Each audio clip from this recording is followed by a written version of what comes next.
I'm going to count to none. None.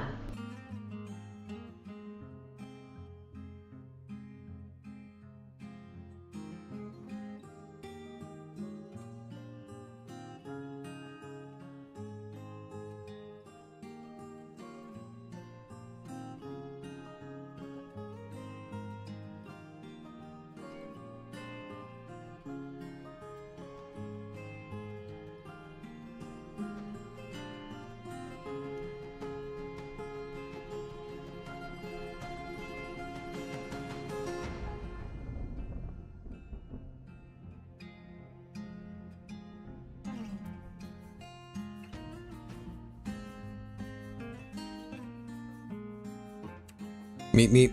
Hello? Hello? Hello? Welcome on in, everybody. Hello, how y'all doing? Yeah. Today was a day like any other.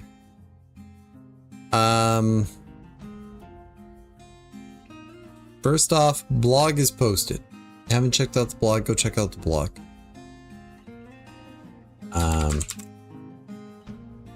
Yeah, here we are at the end of the week, and I'm like, well, I wish I had done more. And you know what?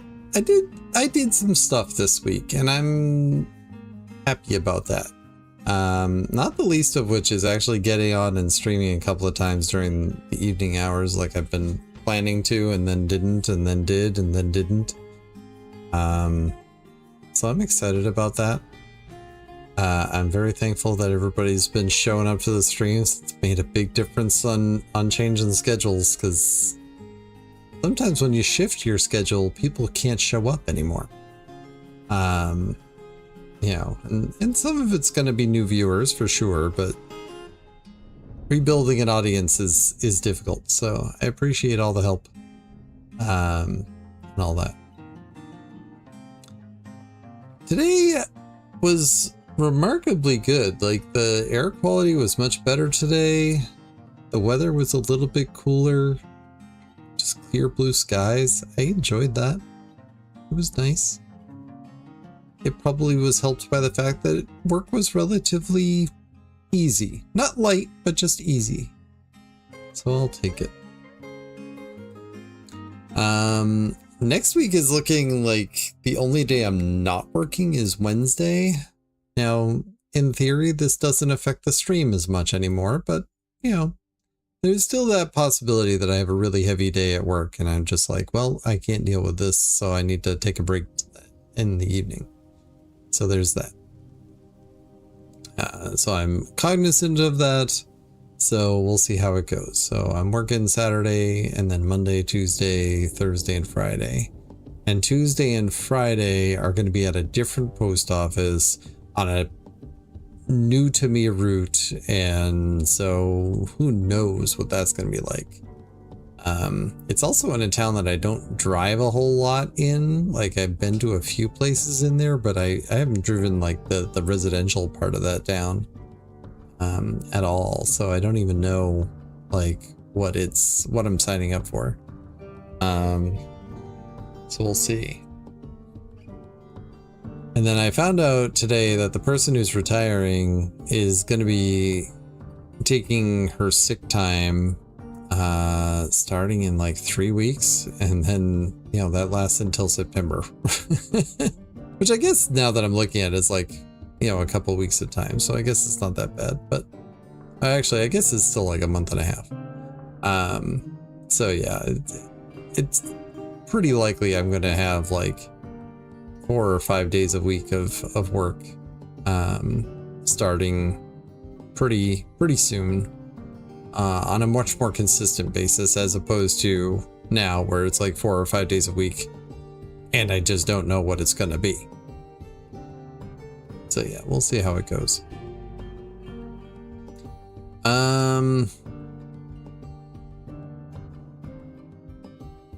So yeah.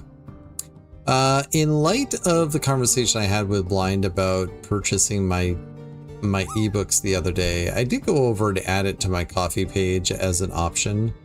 You know, they're the same price as you get them elsewhere, but, you know, I get to pocket a little bit larger of a portion of it, and that's good enough for me. Again, I don't necessarily need to make all the monies in the world, but you know, a couple extra bucks doesn't hurt. Also, I enabled like a pay what you want on them, so it has like the minimum, and then you can pay additional. I think I might turn that on for other things too, just to have it out there, but we'll see. Yeah. So next in-person event is a week from Sunday. I'll be doing the second week of my time at the Hopkinton Farmers Market, so we'll see how that goes.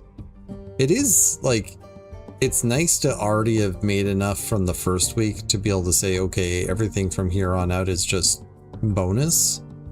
So I don't necessarily need to be, you know, really good every single week, but at the same time, I'm really hoping it will be.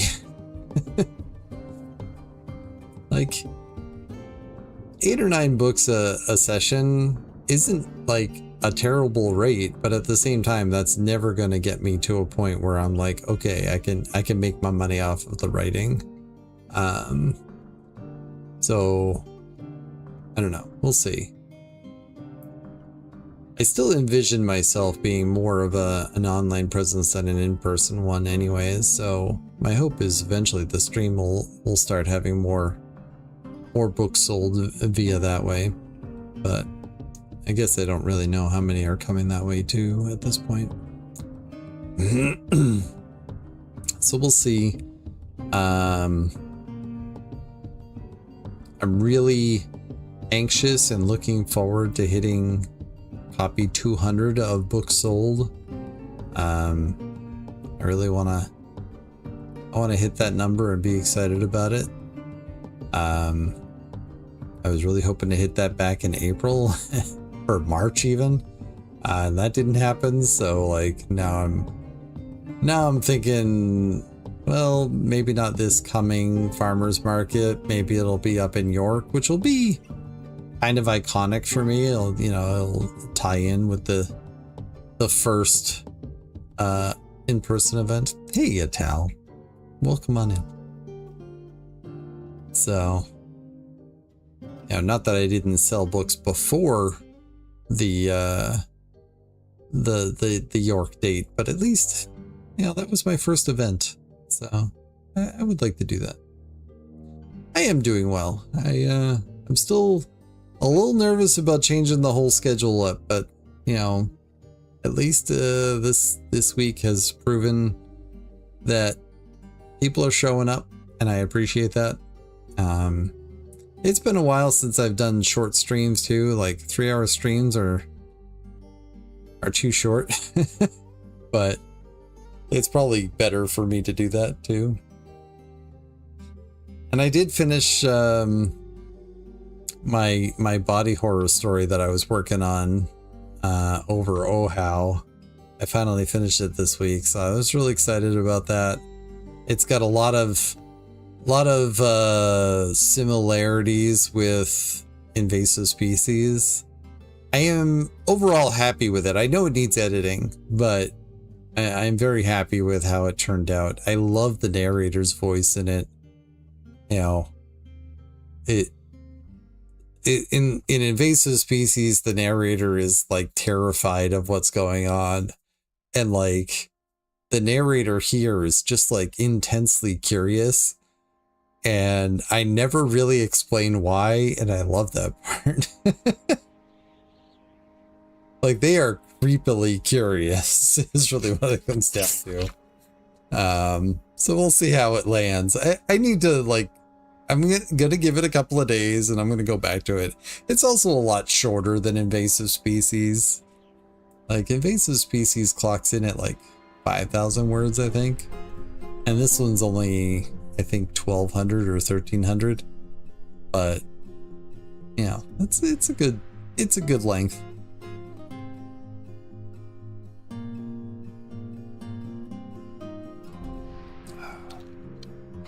I'm going to do my best to keep myself hydrated today. the last couple of streams I've done, like I've had my seltzer, but I've finished it fairly early in the stream. And then I did not get a second drink after that. And I think that's bad. Like at the end of the stream, I am downright hoarse, if not like losing my voice. So we'll see how it goes. It could have also been the terrible air quality we've had the last couple of days, but that's okay.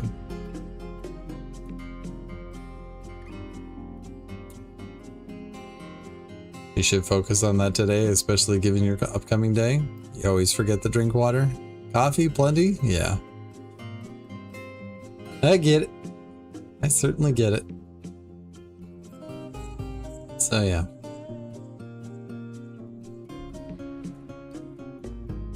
All right.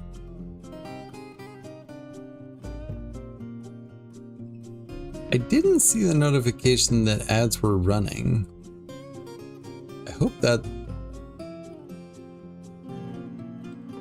That's weird. Ah, there they are.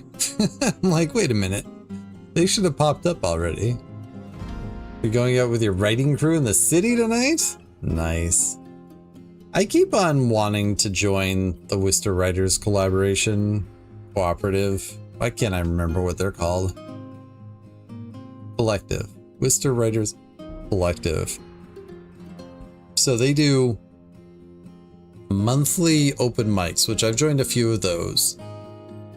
But then they do like weekly write-ins on Sundays at a coffee shop around the area. And then on Tuesdays, they gather at a theater in Worcester. And I would really like to go. You're not a big open mic night fan, huh? Like, as a reader or as an attendee? I have found that like there's certain topics that I really cannot stand to just listen to passively or actually I guess more actively. And so like when people get up there and they read a poem or a story about like you know, infidelity or excessive drug use, I'm just like, I'm good. Those are two topics I really don't need in to hear in anybody's stories or poetry, but they have a tendency to do that. You hate open mic nights because you're not always interested in those stories or poems. So I will say, like, I'm much less interested in listening to poetry, and that's by far the most likely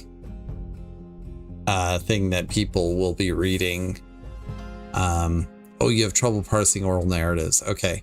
So I will say, like, these are definitely not as polished as like an actual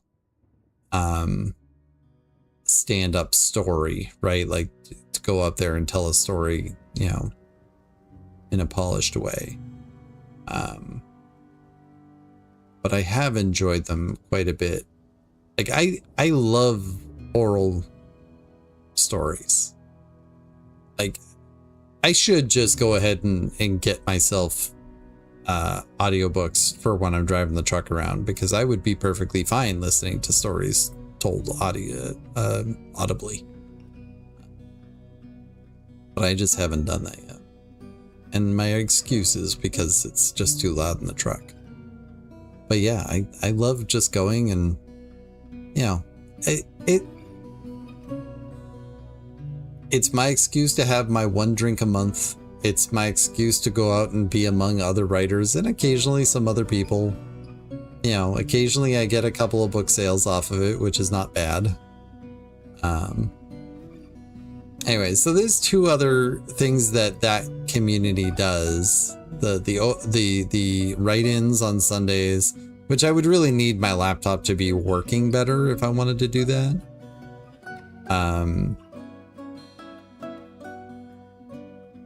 Love listening to stories where they take 120% focus. That's why you don't really do audiobooks, but you can make out what you and I are talking about perfectly. Just But an actual story / narrative. Don't know why it sucks though. Yeah, that's too bad. Does it help to have visuals to go with it? Like if you had a story told to you that had occasional like a slideshow of key moments in the story, would that be enough for you? Like I assume you're fine with like watching a movie, right? I can't imagine how many audiobooks you can go through. Anyway, so the other event that they do is a weekly, it's also a write-in, I think, but they also do some amount of live critique and stuff like that. And I probably should go to that. It's easy for me to say, well, I can't get there because it's in Worcester, which is like, that part of Worcester is probably 40 minutes away from me. And then like getting access to a car to get there and, you know, making sure that everybody's all set is really difficult for me to do. So we'll see. But I could make it out like once a month. I should really just do it. You are pretty bad with movies and shows too. Is why you don't watch TV. Well, all right. Well, I don't have a solution for that. I love oral media though. So like a fond childhood memory, like late teenager, early 20s, was going to open mic music nights at a coffee house, and they would often have some amount of poetry being performed. I was there mostly for the music, but the poetry was there too. I went to a reading of The Moth. Green Bean got me tickets to The Moth one time. That was so good. And I would like to go back and do that again. I just haven't. I would love to perform there, but I don't think I'm quite good enough for that yet. Like The Moth expects you to be up there without paper. Like I need to read from something. So we'll see.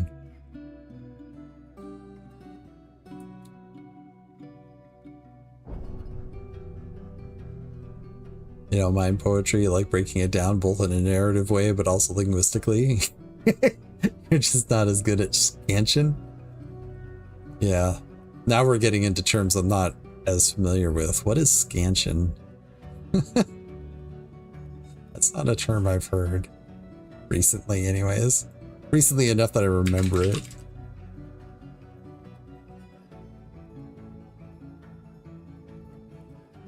Method or practice of determining and usually graphically representing the metrical pattern of a line of verse? No, thank you. The stresses and non-stresses, okay. Yeah, no, I don't do that. My poetry is basically paragraphs formatted differently. Sometimes I omit words. But that's okay. I have my version of poetry.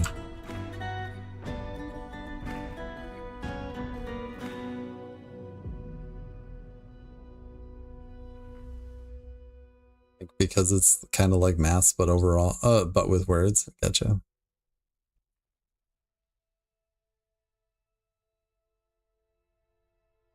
I still go back to that pie poem and cake rep that Sailing Ocelot and I did. I still go back to it. I will probably continue to go back to it. It's okay. All right. Well, we only have 3 hours here, so back to the laptop to copy that link. Oh, you can get that link anytime you want, Tal. I really should have a link to my playlist for stories read aloud, and I need to actually, I think I need to go into the playlist and remove all of my personal stories out of there, or my work out of there.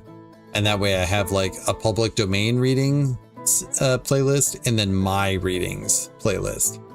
Because right now, the public domain stuff is so many more entries, so it's difficult to find my stories in there. Like obviously I have the important ones, like I had the link to Hotel, I have the link to the Cube and stuff like that. But yeah, I should have a separate list for my stories read aloud versus public domain stories. I'll have to think of that, you know? Been trying to do things, like I'm not getting as much stream work done these days that I'd like to. I guess the reality is I wasn't getting any done for over a year now. I really should go and do that and just get some more stuff done there. I don't know. Anyways. Hey, we're here to play some Dwarf Fort. Yeah. Let's go. We are starting a new game in an existing world, and I need to figure out which planet it was. There's a lot of worlds that have one word in them. Mythical universes?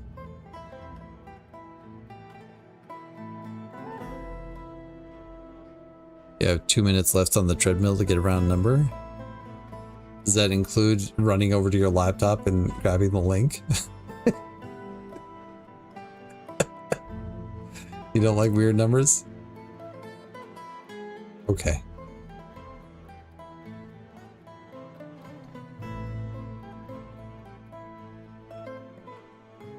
I hope this is the right one. I think we ended in 254. Or specifically at the very end of 253. I don't really know.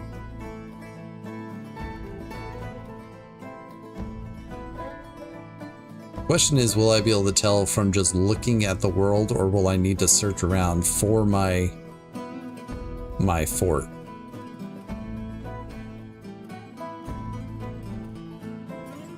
All right, this is the right world.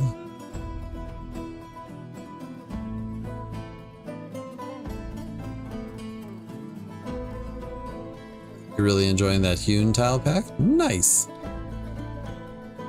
Glad to hear it. Ah, here's World Chirp. Nice.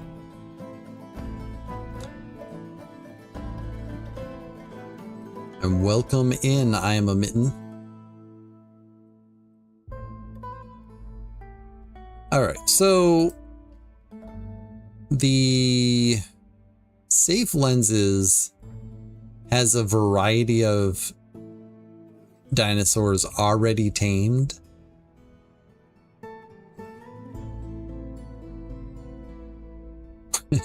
I am a Mitten too, who knew? 70 minutes on the treadmill, Tal? My goodness. Here. You deserve a woohoo for that.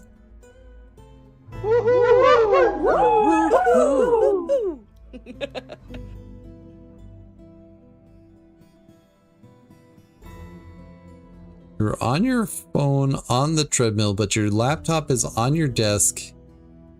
But it's also easier to type on the phone because you have headphones attached to the LOL donut. Okay. All right. Oh, you get the... Right, I remember you telling me that you get the standing desk with the treadmill underneath. Right. All right. So we've only got 3 hours here. I fully expect to be like taking a ridiculous amount of time finding a location and then going over and embarking.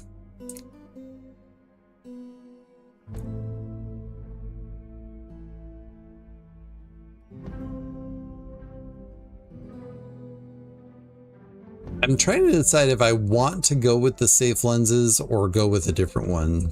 This is a larger world, yeah. Lots of civilizations, lots of different terrain types, stuff like that. And just to be clear about my plan here, I want to capture wild dinosaurs, tame them to the point that the dwarves can embark with them in the future. So that is my goal for the fort. And I honestly don't even know if it's possible. So we're going to give it a try.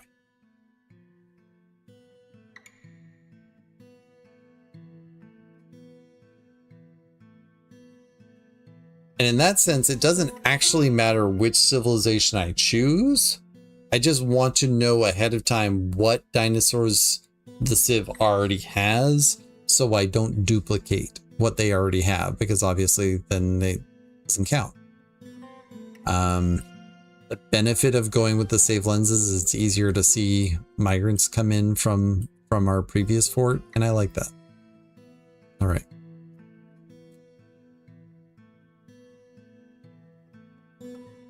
All right, go wake up Ace. Put the phone right next to his ear and let me know. I'll spring a woohoo on him. Such a troublemaker. All right, so we were in tropical coniferous forest. We didn't see anything special out there. Let's pick a different location.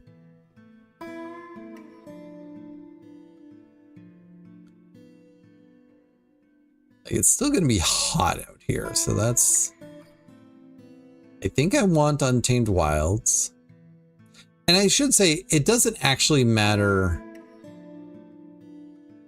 if we tame dinosaurs in particular. I just want to make it an animal that we don't already have access to. So if I can capture enough giant dingoes and be able to embark with giant dingoes, that qualifies. Oh, it's heavy over here.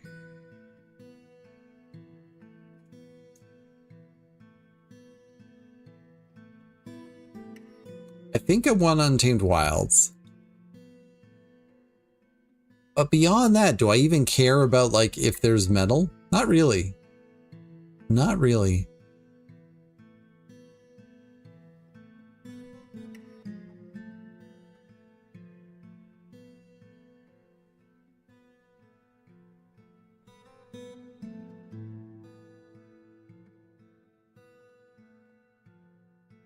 First dino you saw in the update was, of all things, a Quetzalcoatl in the trade caravan. Nice.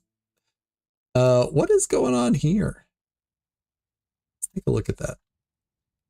So like this, I should probably try to get a couple of terrain types. So like temperate grassland and rocky wasteland or something.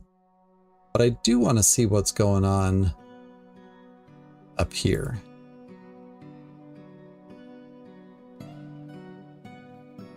Let's just have a little gander here. Yeah, that's fine. If you've never been to one of my Embark streams, it can sometimes be a little bit before we actually get there. All right, so this is just like the river cuts through the ground. That's kind of neat. I can get behind that.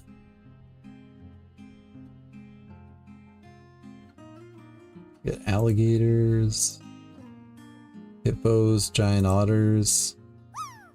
Just unpause it for a moment.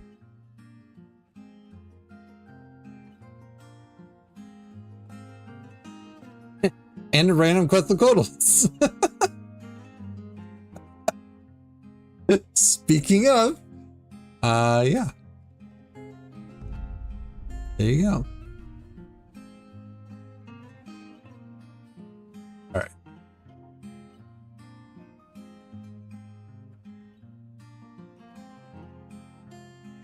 Mythical universes. I remembered.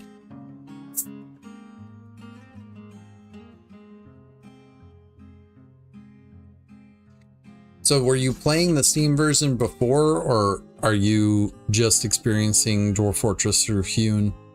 Mitten? Is it okay if I call you Mitten?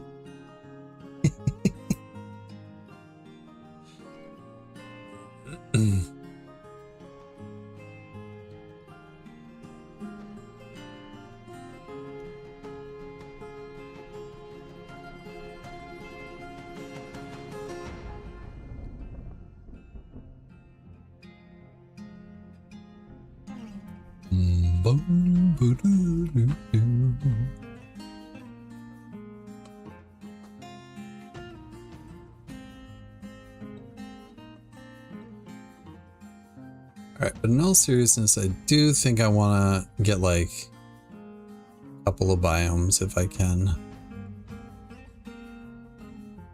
Like Badlands plus tropical dry broadleaf forest and tropical grassland.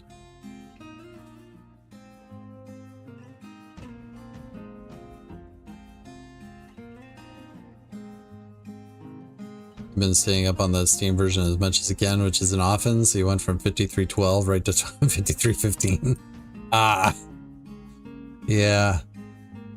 Like the last fort I did was my first experience with the Dino update because I didn't have time to stream any of it, and I don't really play the much Dwarf Fort off stream. Excuse me, off stream these days. So.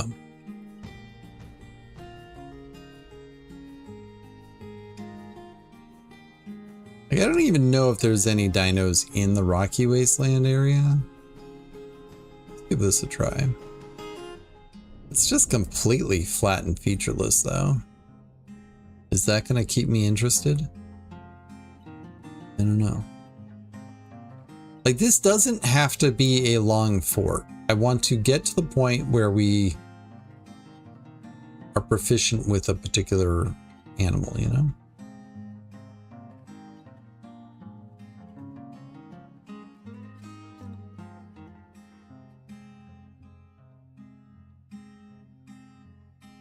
Shrubland, temperate conifer forest. Where was what was this? That's tropical coniferous forest. Oh, hello, lady. I probably should have mentioned I was going to take a quick break when Green Bean got home. So Green Bean just got home and I'm going to take a quick break. Bye, everybody. I'll be right back.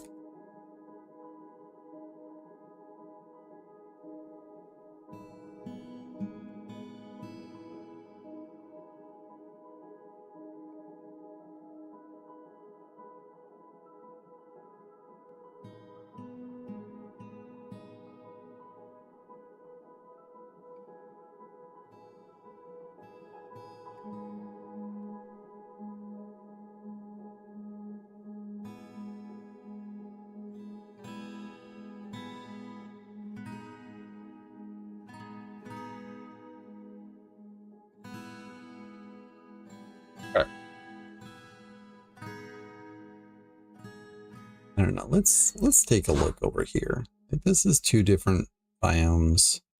I really don't know that the Badlands is offering anything. And of course, these test embarks don't necessarily amount to anything. Like, it doesn't necessarily mean that we'll have anything in particular. All right, unpause it for a little bit.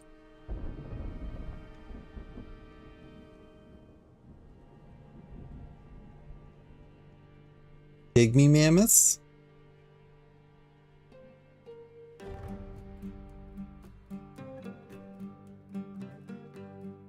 Maybe. I also need to spend some time looking at what we already have tamed, because I think pygmy mammoths might already be on the list. This got a little bit of shape to it, not a lot though.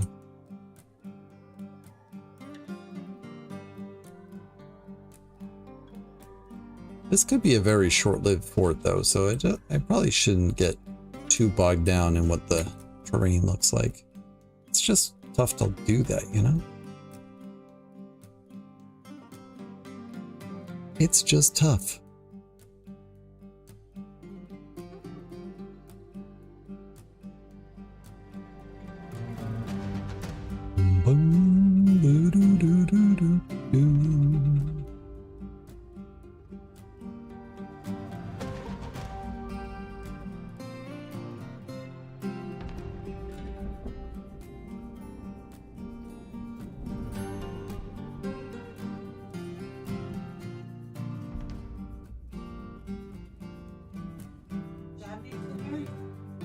Huh?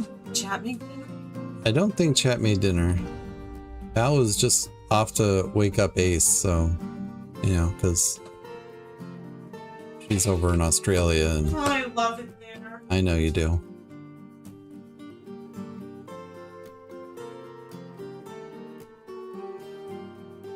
Taking ideas for dinner, chat. It's gotta be from something that we actually have in the house, though. And I'm not telling you what we have, so there's that. Save lenses. Calzones. I cannot make calzones, though I do love making calzones, but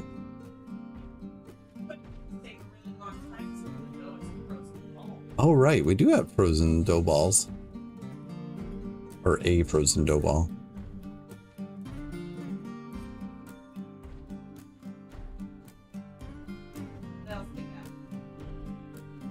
It's the only idea they gave me so far. In case you missed that, Green Bean called you all slackers. That's interesting.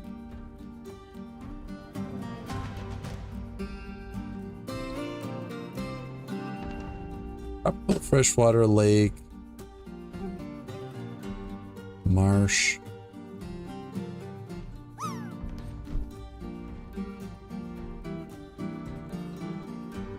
Yeah. I think I'm gonna prepare carefully just so I can see what animals we have access to. Titanoboas, Afrovenators, Carnotaurus, Spinosaurus aegypticus, and then the standard stuff. Alright, so pygmy mammoth is fine.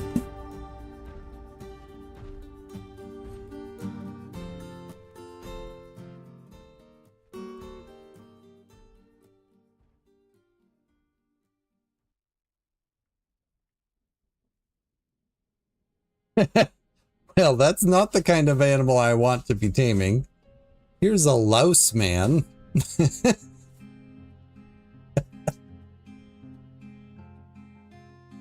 Person with the head and legs of a louse.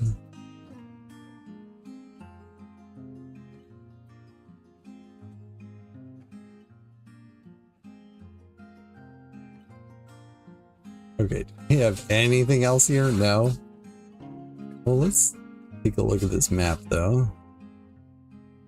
And it goes up to a little pinnacle up there. That's kind of neat.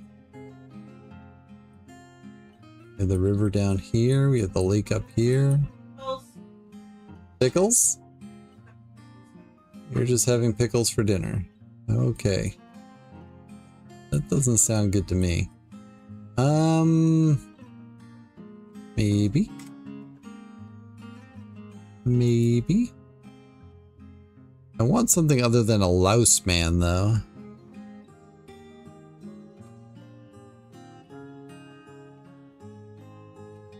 This might take a bit, everybody.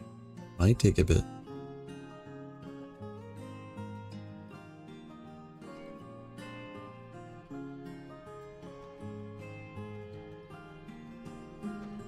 Like, I don't really care about getting the lake in there for the animal potential, but I kind of like the shape of that lake.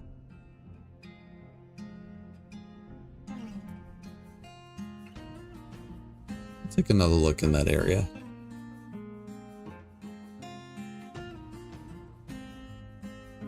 If you want to be a member of the fort at Embark, you can go ahead and join the fort that way, if you like. What's a channel point redeem? Free cheese chicken, and it is just a gateway to the ice cream. Okay. Free cheese chicken, gateway to the ice cream. I can get behind this. So yeah, we will have a break for dinner, everybody, so. Oh crap, where was that?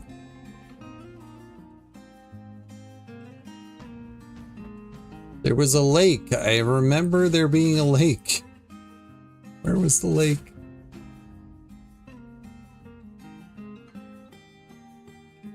Ah, here it is. I was in the wrong part of the map.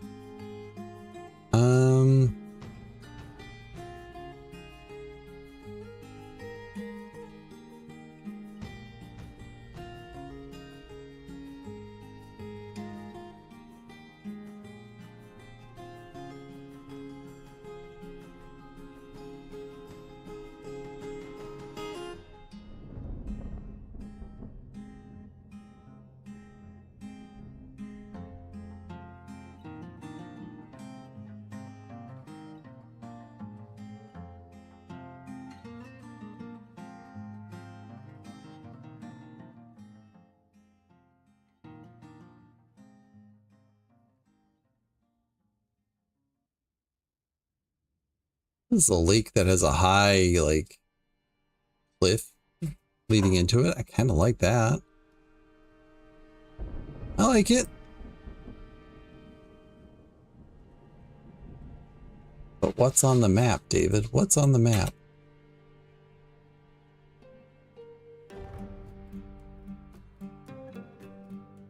Giant white storks.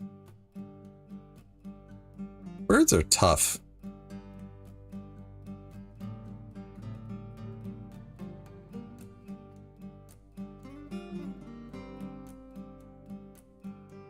Many giant wild storks. Giant white storks. All right. I think I like that location. Let's embark.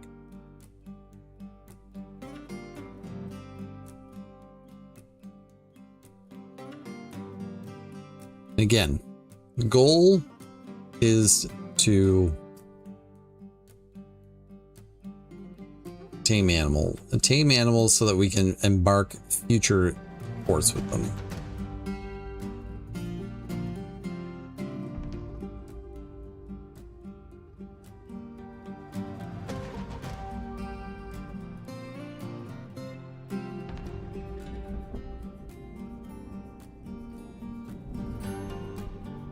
That was loud.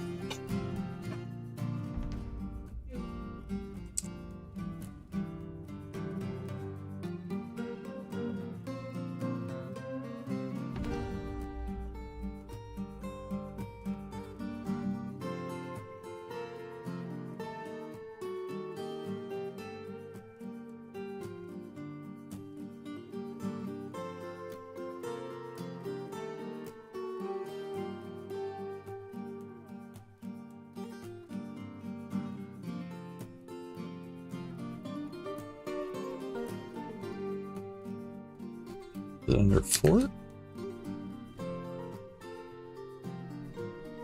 Oh. I can't use goals because I use goals for something else. But fort rules, there you go. That's the plan.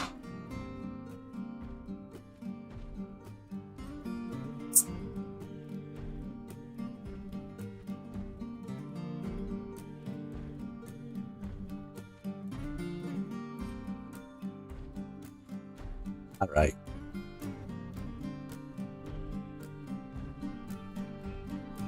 Origin sieve is the safe lenses. We're gonna embark right there.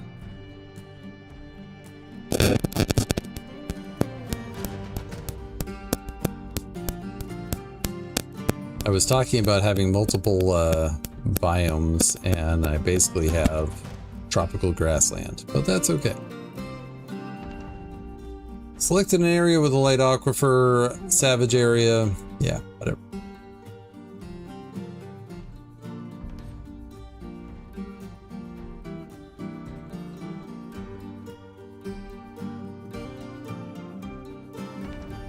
So again, like, I don't really care about embarking with these things because we did that last time. But these are the 4 that it doesn't matter to me. Titanoboa, Afrovenator, Carnotaurus, and Spinosaurus aegypticus. Gotta be something different than that.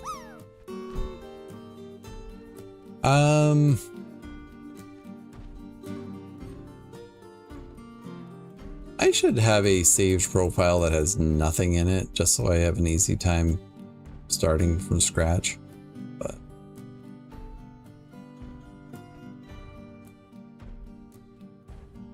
I don't even know what I want.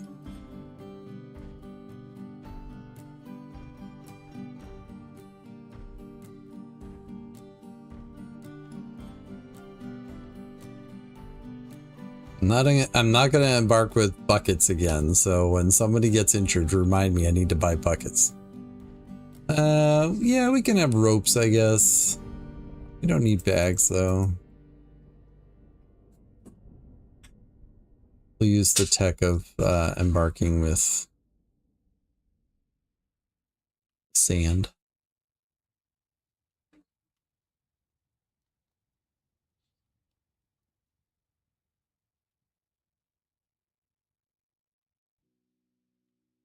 There. 20 bags for 20 points instead of one bag for 10 points or whatever it is.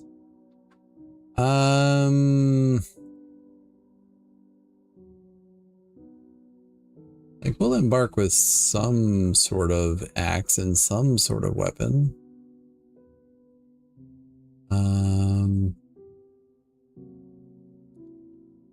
How about a bronze battle axe?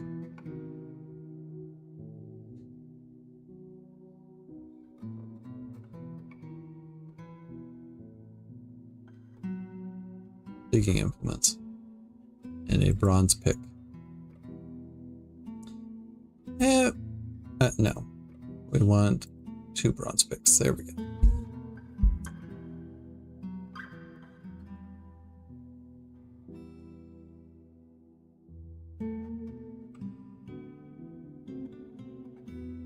And yeah, we'll embark with a couple of nickel silver cages. 15 of them? Sure.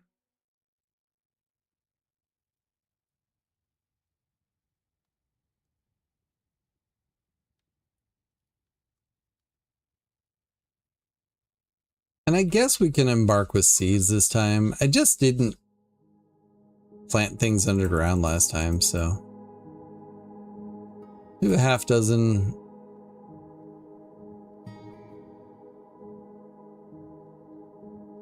Of those 4. And then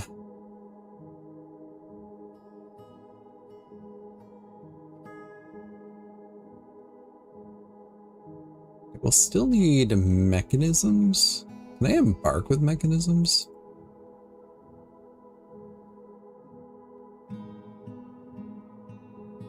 I don't see them. No. Well, that's unfortunate. All right, that's fine. Should I embark with some boulders, and that way I can fast track getting some mechanisms? Maybe. We traveled all this way with our imported granite.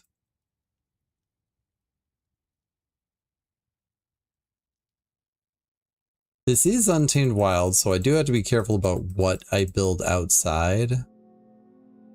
But we'll start with 70 pieces of granite.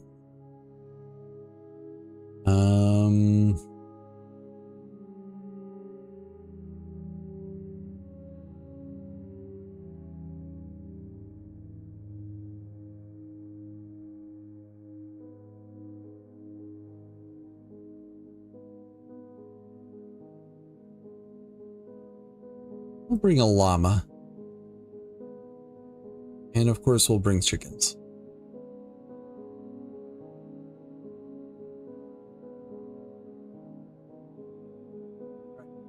Anybody want to be a dwarf?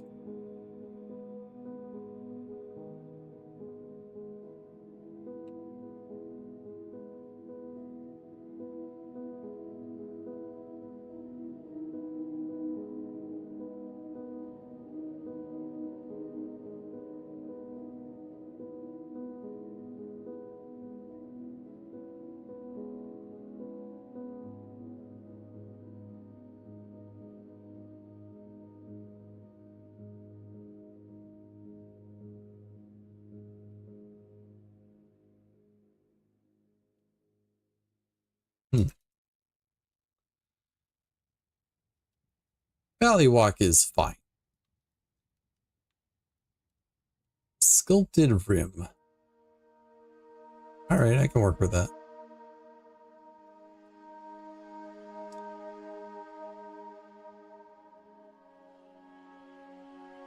Symbol is going to be a dwarves.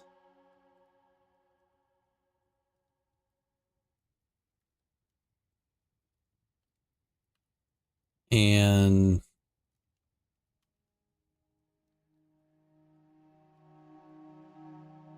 a cage. Oh, it's going to be an object probably.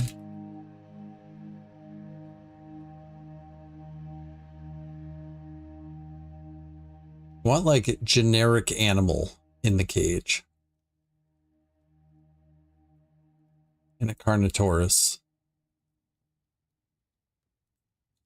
The dwarves are admiring the Carnotaurus. The dwarves are admiring the cage. The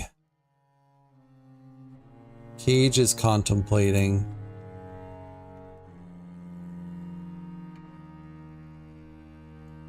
And the Carnotaurus is fighting with the cage. Thrower of nets works. I like it. All right. Last chance. Anybody want to be a dwarf? All right. We'll find out about these fine folk in the adventure, I guess.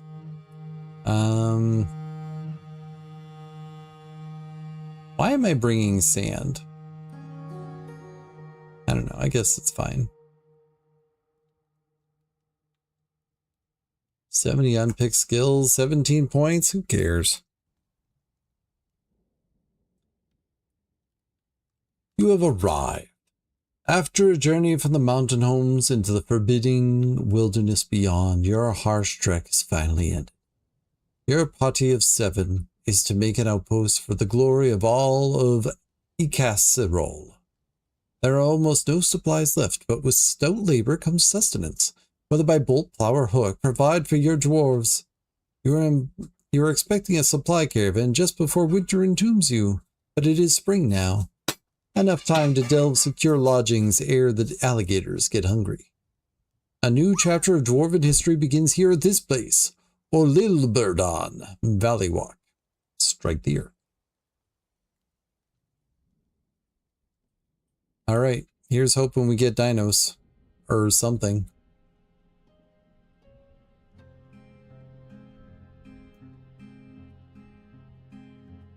So one way you can get animals on your map is to go over and build a whole lot of stuff in Untamed Wilds, and then they will come and kill you. But that's not what we're trying to do.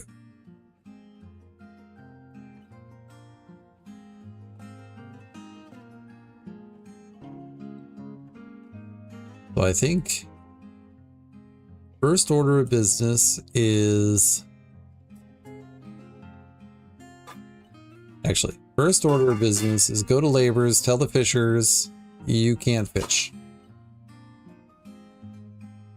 You're also a miner.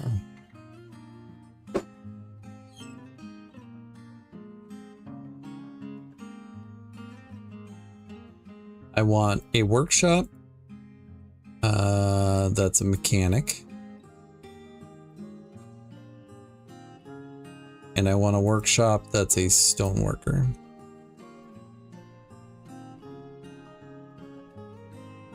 And as usual, I do have my FPS locked to 50. Because that's what I like to do. Why does it look like you have something in your hand?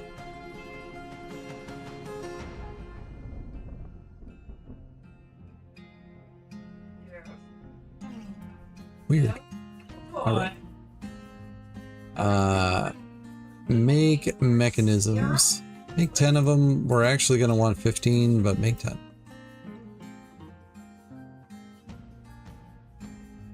I hope we get animals on this map.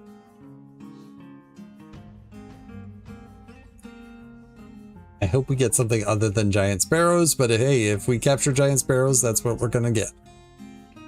All right. You can start making rock blocks on repeat.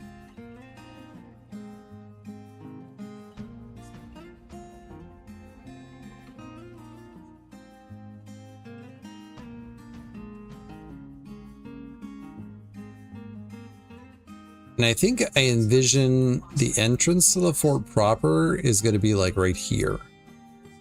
But I want to avoid building too much outside right now, so we'll just dig down.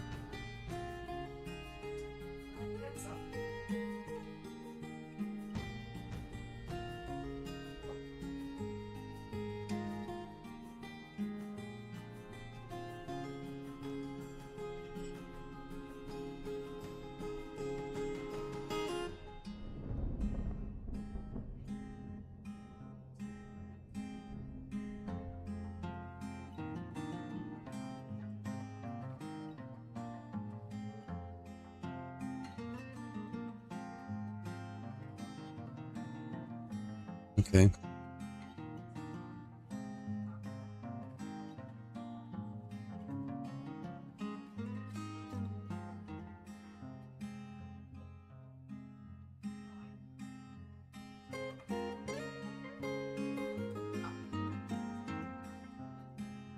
Also gonna just dig out an area here, and we'll just use this for our temporary farms, which will probably be permanent farms.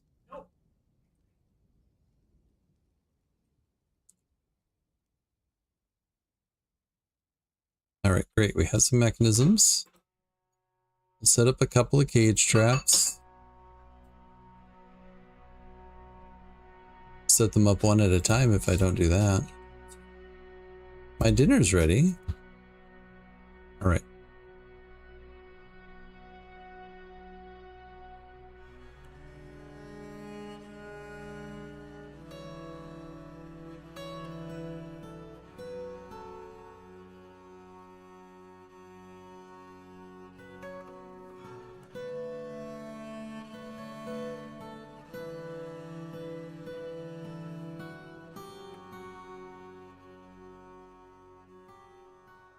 So we have 3 traps set up. We'll start there. Yeah, we have giant sparrows.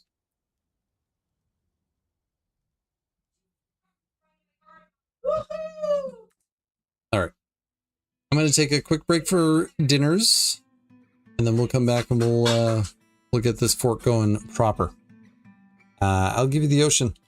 BRB.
I want to ride my bicycle, I want to ride my bike.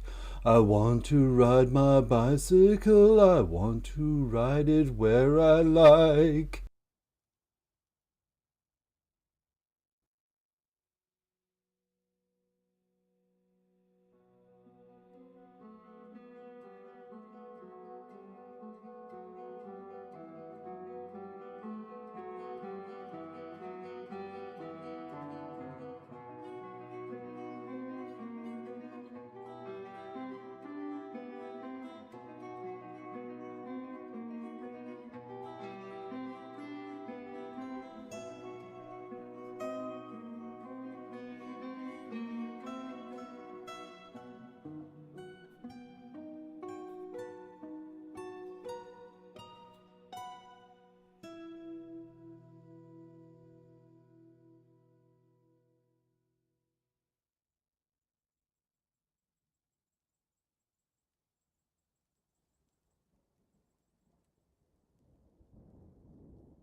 We're back. We're back.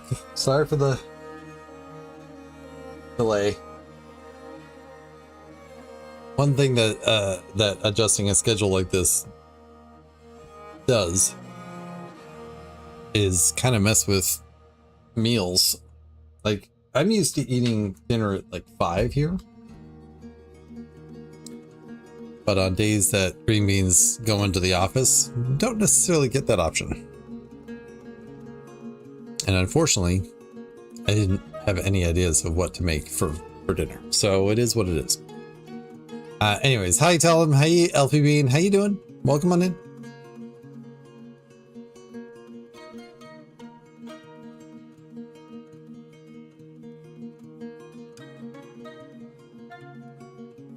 Trying to make sense of what that emote is. Salty? Oh, orb salty. Okay. Elfie owie, but Elfie okay? Oh, I'm sorry. Alright. So, long and the short of this fort is we're trying to capture animals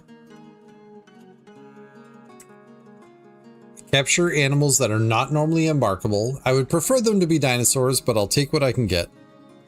And then tame them to the point that we can embark with them in future forts.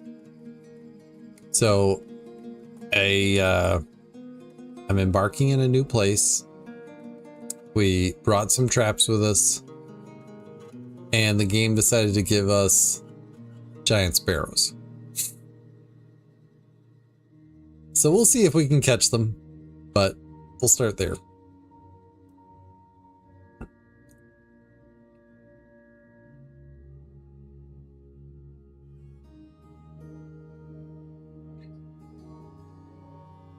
Kind of amazed we didn't hit an aquifer. It did say that I had an aquifer on this map. Whatever.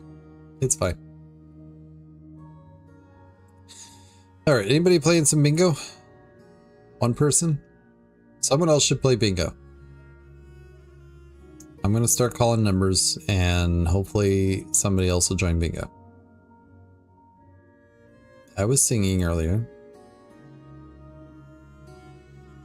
Yeah, bongo, bingo, same thing. I landed. I said good time zone. I talked about green bean. I talked about... Oh no, I didn't talk about exercising and losing weight. Never mind. Had lunches.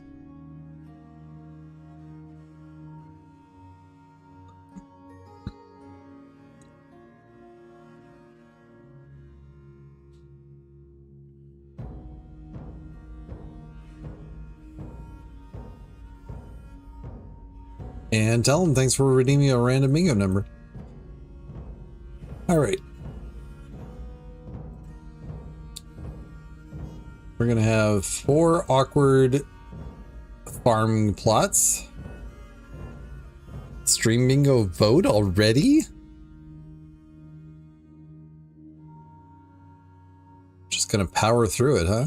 They're like, I have to stream tonight. I don't have time to wait.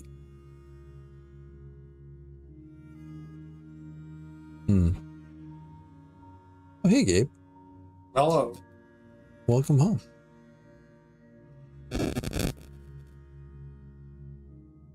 I knew what you were doing. I saw it. What? There's something chat did. Oh, chat did something. Yeah. Let's see. Nefarious chat. Chat's always nefarious. 'Cause I'm usually in. You're on a schedule here. Yeah, I know. Well, have fun being a pirate.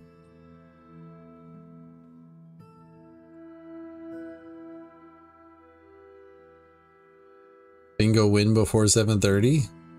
Yeah, you're gonna have to really work on that. All right, plump helmets, pigtails, plump helmets. Sweet pods, plump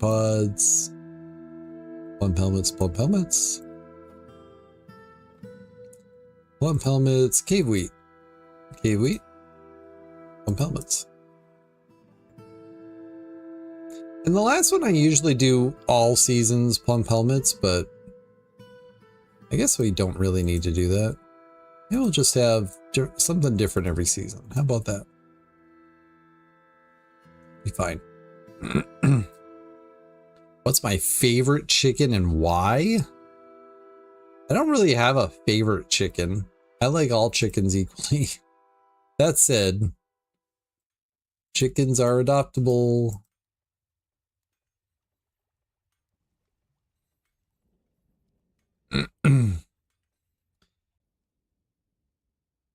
All right. Putting the staircase right next to the wagon was not necessarily ideal. That's okay though.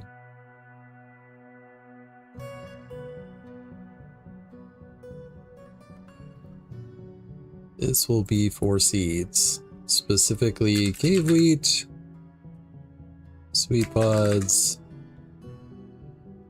plum helmets, and pigtails. None barrels, please. Buff Orpingtons. So we had some bantams and I was real fond of the bantams. My dad had some Rhode Island Reds. I like those. But like I don't know enough of the varieties of chicken to know. Gosh, I should go get I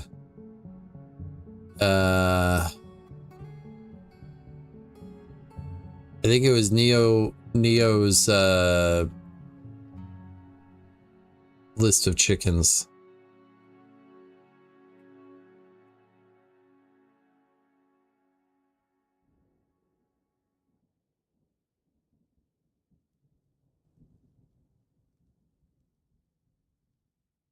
How long ago was that? Like a year ago? It was a while.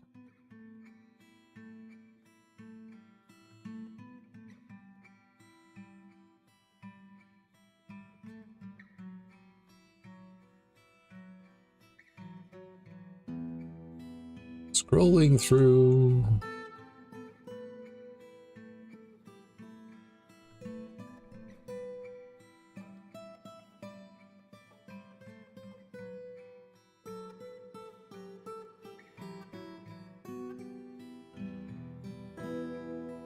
It's the flowers.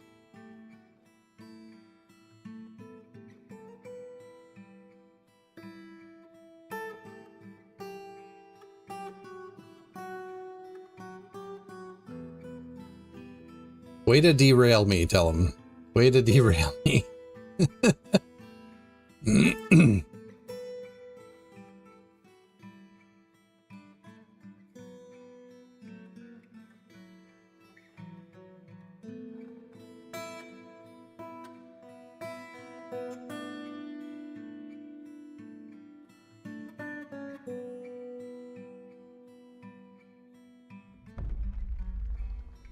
All right. So, like, obviously this isn't every chicken out there, but like, yeah, my dad had some Rhode Island Reds. I think the fancy like Sultan chickens and Polish chickens are a little weird to me.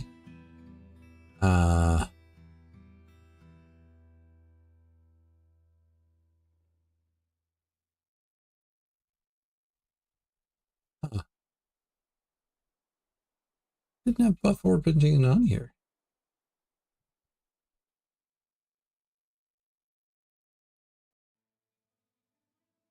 Now we had like a black and white one, like a hard Plymouth Rock maybe? I don't know what it was though. Obviously this isn't every chicken, but anyways. I like chickens. Having this available to me is nice. All right, moving on. I didn't have the game paused that entire time. They were just sitting out here doing nothing. All right. Well, first question, do we have anything other than giant sparrows? No.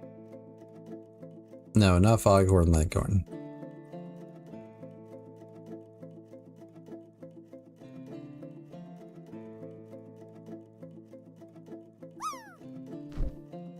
mean, I guess I might as well put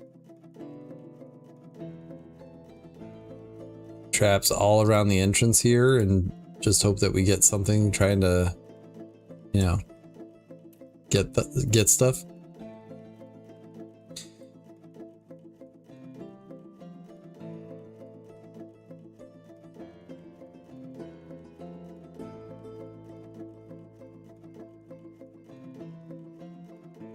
All right.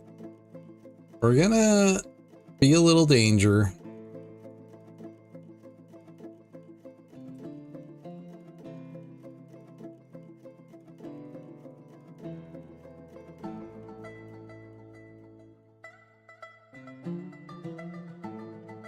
Giant sparrows in the corner of my vision here.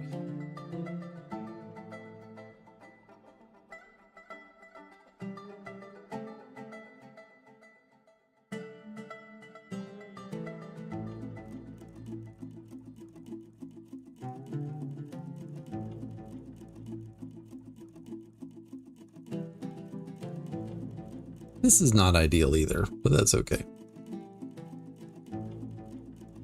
1, 2, 3, 4.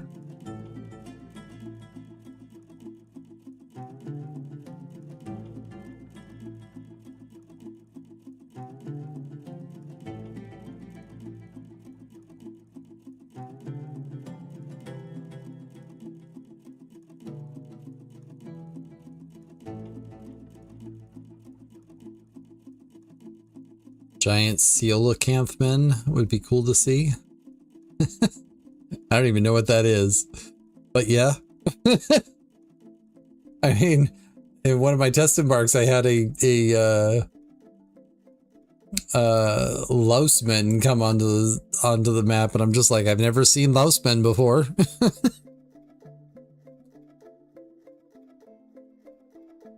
They are not giant, however. All right, I want this on a lower priority. I think we're largely going to open up this area.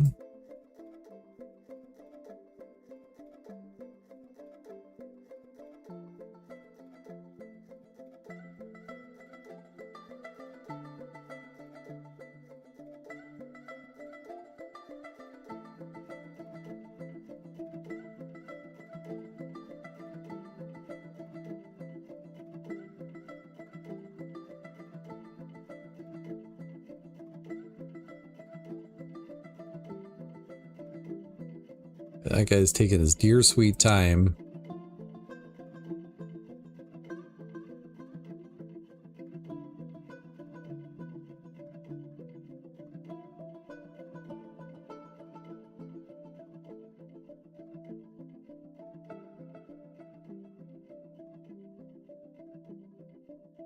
But the possibility of enraging or agitating these giant sparrows, though apparently we're down to 2 already. It is questionable why I'm building this stuff outside. Just gonna put that out there.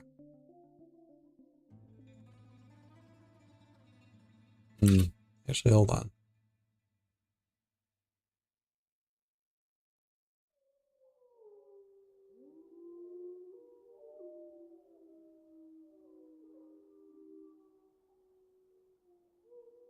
I think I want to build it out.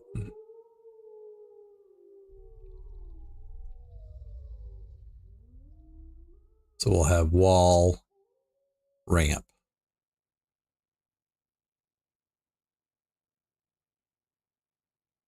And you could make the argument I should make it more than 3 across, but again, I am a little worried about making angry animals.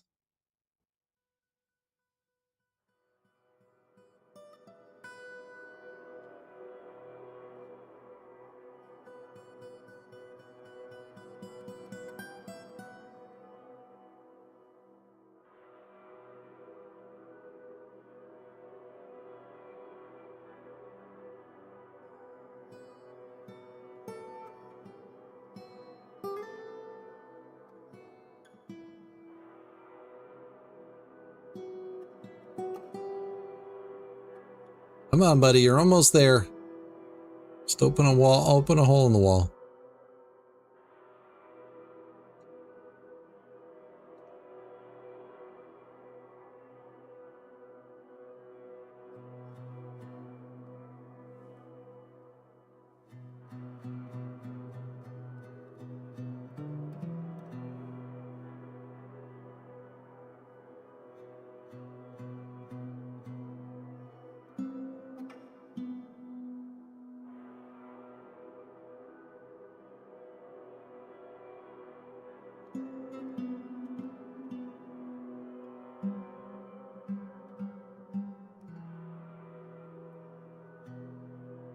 The positive side, we have our food already planted.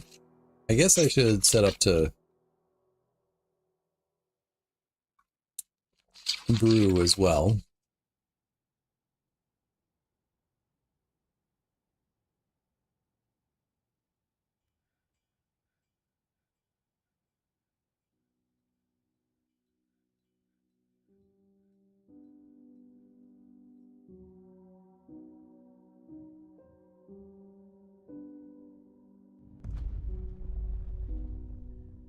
You guys can hang out there for now.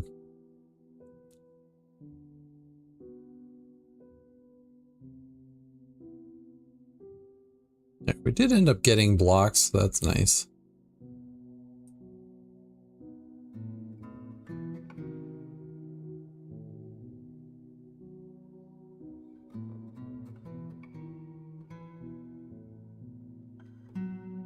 Much fun as it is to go over and build down, I think we will stop doing that.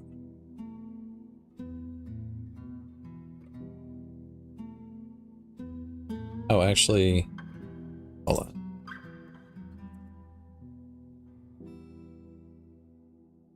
I guess it's slightly easier to do it this way.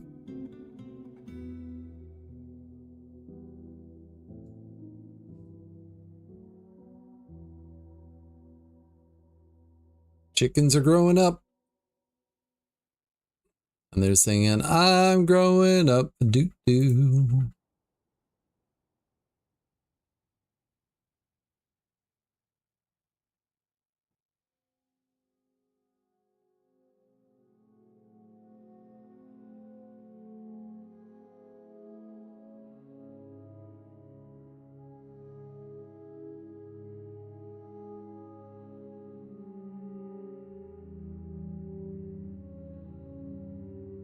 Peregrine Falcon and Aardvark. I mean, they're not exciting, but I would still work with it. Thanks so much for the follows. I do anonymous follows here, everybody, so if you don't want to get called out for following, this is an ideal place to do that.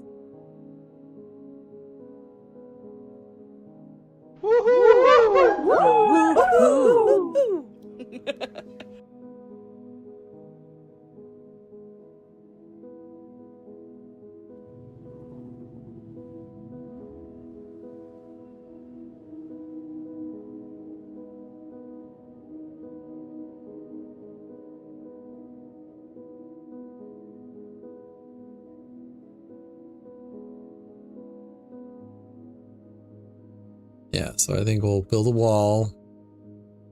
Oh, build a ramp, build a wall. Build a ramp, build a wall.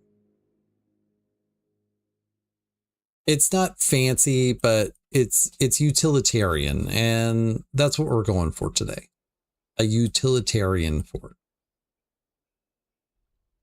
I'm amazed we did not find aquifer. Do I know for sure there's aquifer on this map? Not at all. I think I remember vaguely remembering something saying that there was.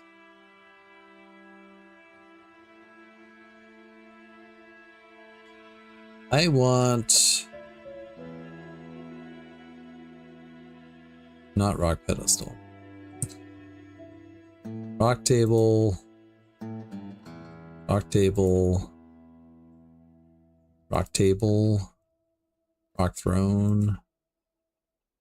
Rock throne. Rock throne. And we're going to use rock salt.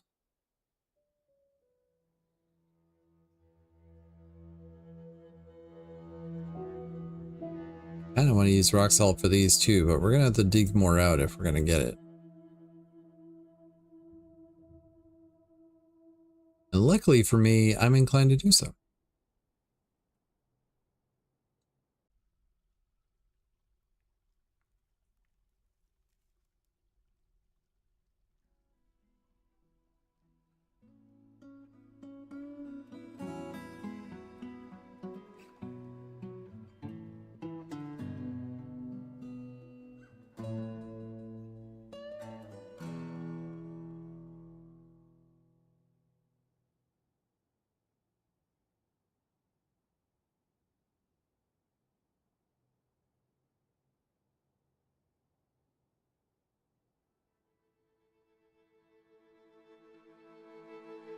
Hope dinner was good. 2 questions. Why don't I use DF hack? And what's the goal with this fort? You've got 400 hours in the game. You still have almost no idea what you're doing. You love watching other people start brand new forts so you can get ideas. You love the bridge here. So welcome on in, not enough credits. I don't use DF hack because I've never felt the need to.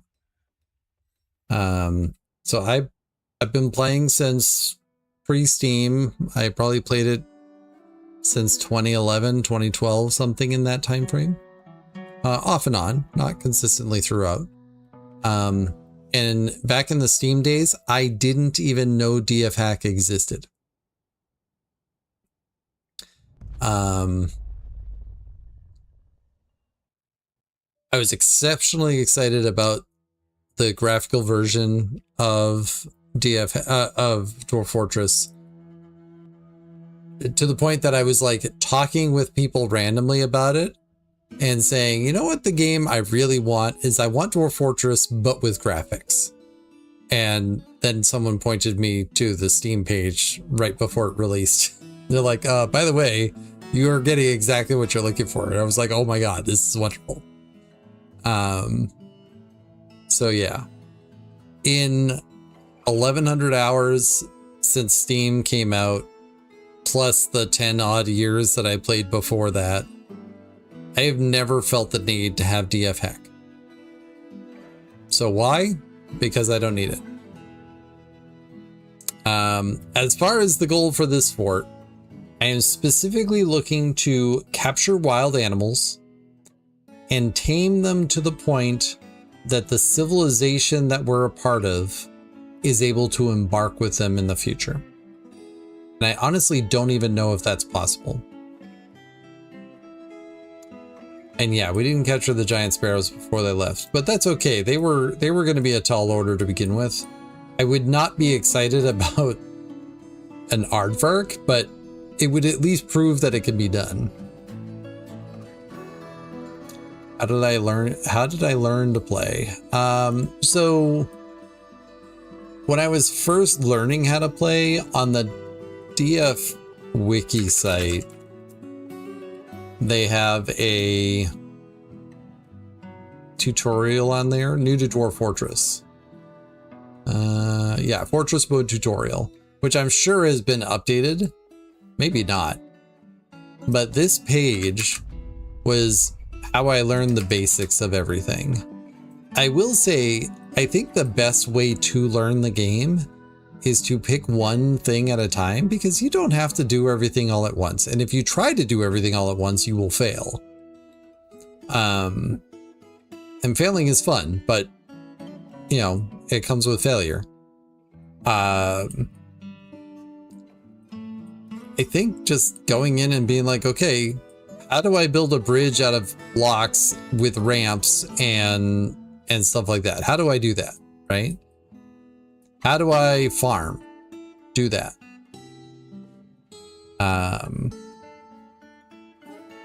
You know, pick one thing at a time, and the rest will come with time. You know, I did not use any of Blind's tutorials when I was learning how to play, but Blind's tutorials are phenomenal. So, you know, and if you want to just learn it on your own, just accept that it's going to take time.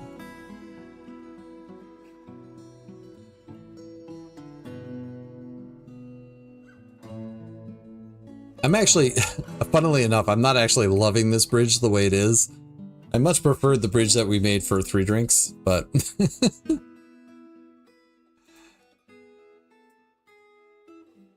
I do have a succession fort with Trash Mac and this Mitchell that we've been running. 3 drinks is actually already done, but we've been working on Pride drinks, which is the follow-up to it, the succession to the succession fort. So if you want to check out some multiplayer or I don't know, multiple hands in the pot, that's a way to do it. All right, this is going to be mighty boring, but we're just going to connect right now.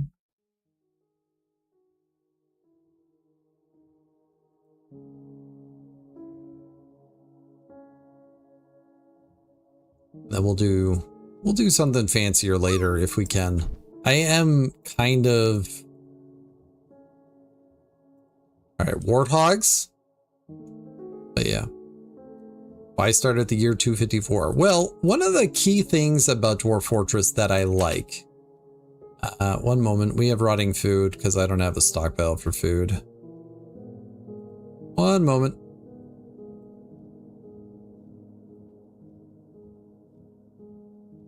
Not prepared meals, not meat, not fish, not unprepared fish, and not seeds.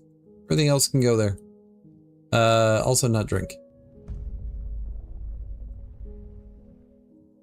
All right. So this is actually the second fort in this world that I'm doing.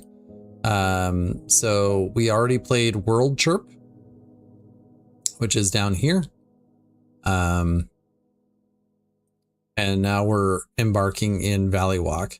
And World Chirp only lasted for 4 years because I wanted to see what it was like to embark with dinosaurs. That was largely the goal of the fort. It was nice and simple. I wasn't planning on running it for very long because I wanted to get a handle on what the dinosaurs were like, and I found out just how explosively they breed, and that's a problem. So yeah, now I want to figure out what it takes to make a civilization be able to have a new animal to embark with. So that's what we're doing with this fort. All right, where are those warthogs?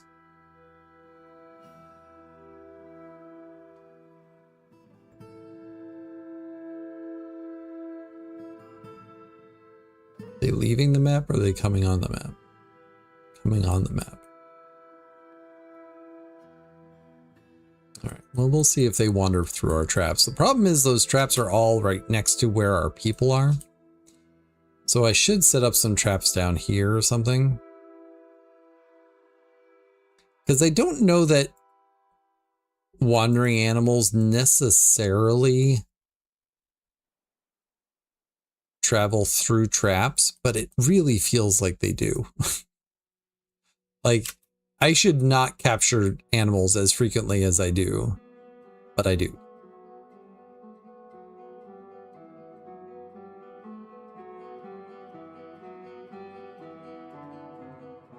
But yeah, I love starting new forts, so it's pretty easy for me to get behind the idea of just starting something new too. Oops. I'm eager to see a fort fall. I enjoy starting a new fort and seeing what I can do with it. So, yeah. I try not to repeat things. The funny thing is, 2 forts ago was my very first volcano fort, which kind of boggles people. Like, I've just never wanted to embark on a volcano before. And it's only been recently that I've been like, oh, people actively go look for volcanoes to embark in. I didn't.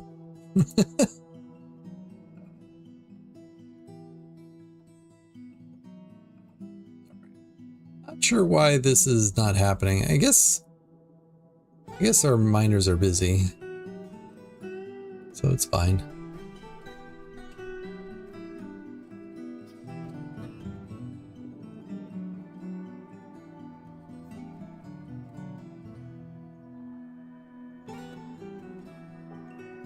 And yeah, if you have any other questions, please feel free to ask. And welcome on in, everybody who's new here.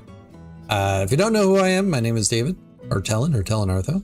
I am adjusting to a new schedule, so what I'm streaming right now is that new schedule. Start at 10 p.m. UTC, run until around 1 a.m. I am currently alternating between Dwarf Fortress and RimWorld.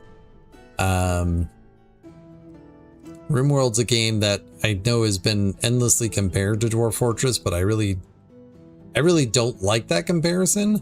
I do enjoy the game, but to me, RimWorld is just not. It's just not Dwarf Fortress. So trying to compare the two, Dwarf Fortress is going to win all the time. But RimWorld is a fine tower defense game, and I like tower defense games. So, you know, there's that.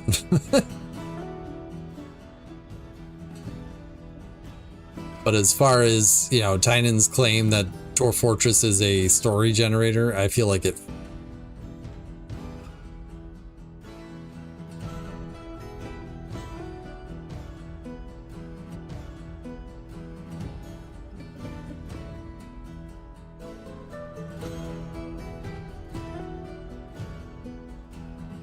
Looks like my connection dropped for a moment there. It seems to be back though. That's annoying.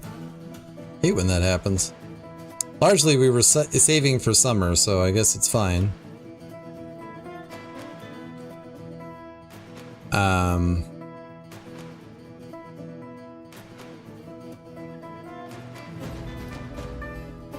don't remember what I was talking about. I was talking about RimWorld, I guess. I don't know. Again, I feel like the comparison is not there and it's not worth talking about, but you know, it ends up being the thing that ends up getting talked about, so it is what it is. I guess I should have a stockpile for these cages so I know when I capture something.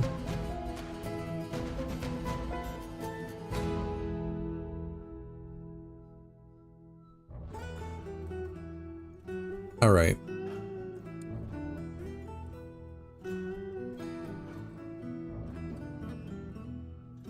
Yeah. Dwarf Fortress is a good story generator. I will say, like,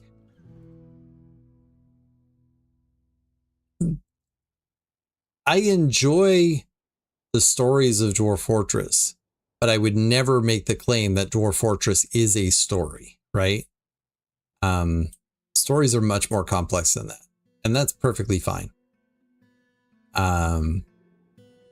Like the people who made things like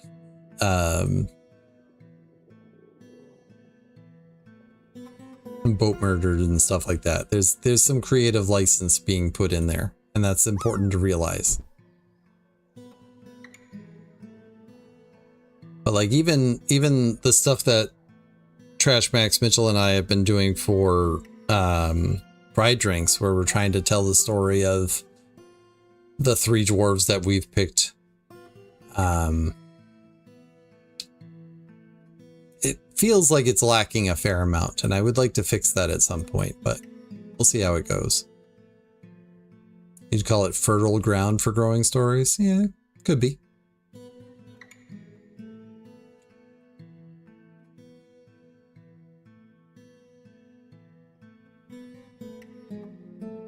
All right.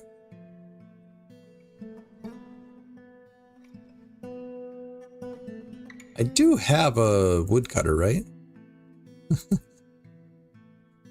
Okay, I do. Adam, who happens to also be my stone cutter. All right. Let's just put a pause on that. It is good fuel for the imagination. One of the stories I wrote. So again, for those who are new here, I am an author. I do have books out there. They'll come up in chat. There's QR codes all here in the corner or whatever. I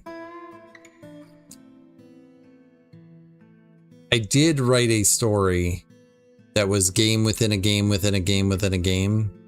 And it went like the characters of a chessboard play a game that's like Dwarf Fortress.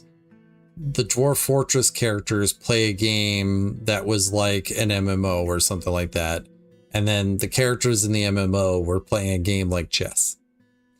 It was a fairly complex story, and I don't think it landed well for me, so I never ended up finishing it, but that was the goal behind it. And it wasn't specifically Dwarf Fortress, and it wasn't specifically chess, and it wasn't specifically an MMO, but that's the idea of it, right? So, all right, looks like we did catch something. We got a warthog in a cage. Yeah. Warthogs are grazers.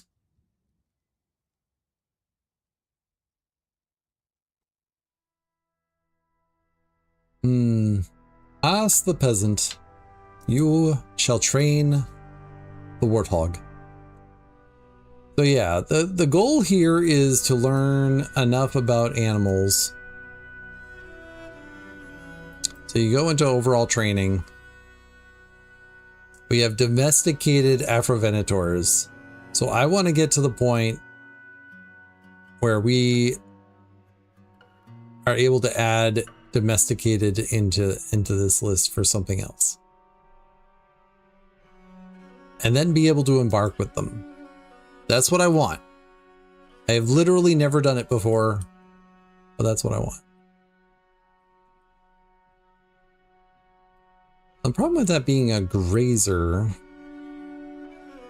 I want to be able to bring it outside, but I don't want to have it interfered with. And I want my cage back.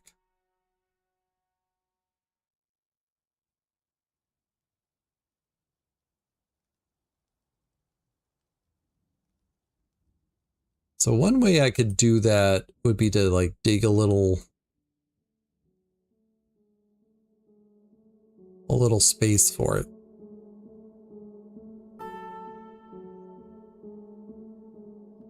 I am so gonna end up with agitated animals on this map. Definitely gonna happen.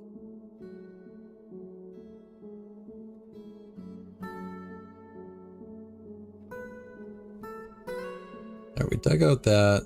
I didn't get any cancellations on making the tables and stuff, so did we make those? We did. Fancy! You all get a dining hall.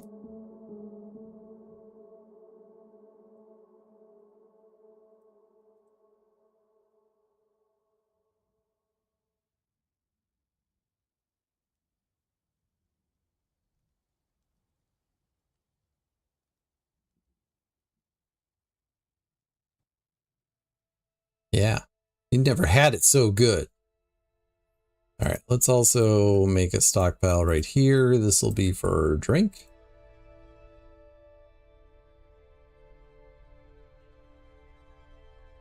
You want to join the Fort, Elfie?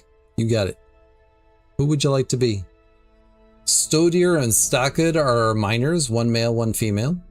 We have Edom, who has a beard, Asob, who has a beard, Minkot, who has a beard, Asa, who has a beard, and Sarvesh, who does not. Happiest unbearded. And there's 7 dwarves, so like I guess technically Stockad is the winner, so here we go. Elfie the Bean. You're 20 years old, you have a lover, Minkot. Oh. Nice. You felt glum after getting into an argument. Slow to hate, patience, shameless, scatterbrained, poor memory, high stamina, anima. You're wearing some lovely pigtail clothing with accented cage spider silk gloves. Your pigtail shoes are brass colored. Fancy.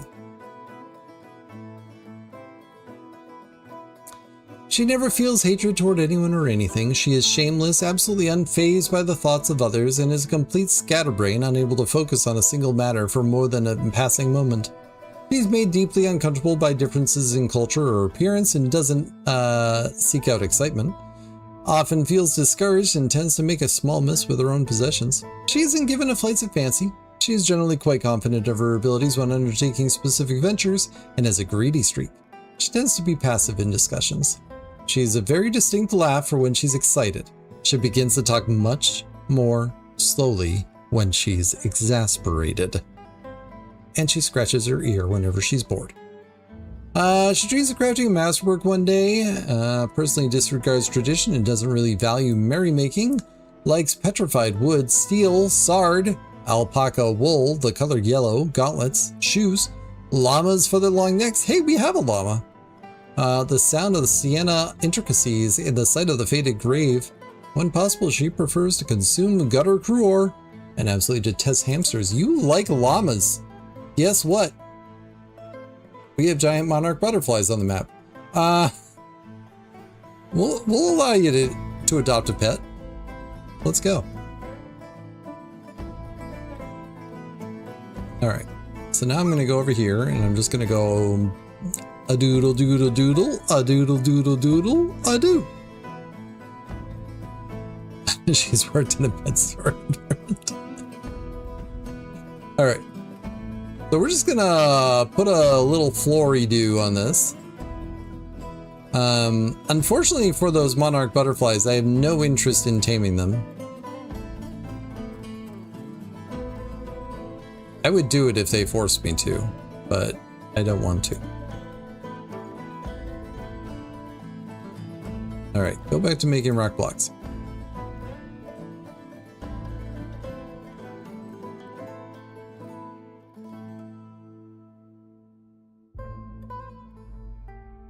It's going to take a little while for this to fill up with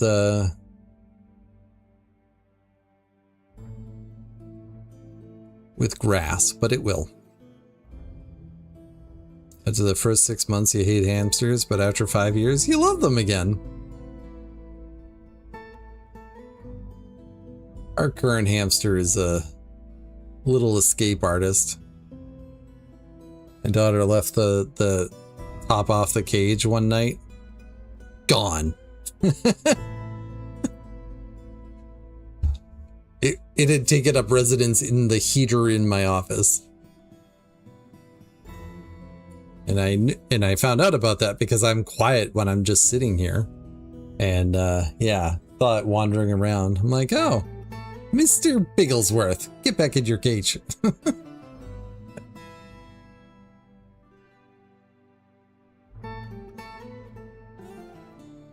He's also bitten Green Bean. Vicious little thing.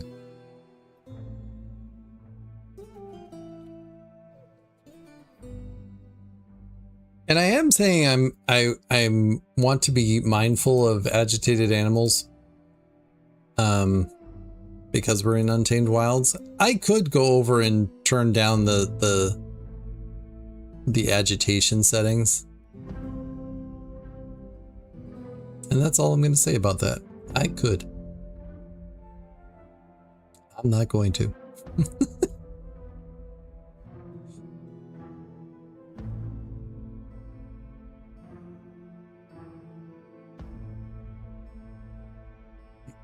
I believe, yeah, you adopted the llama.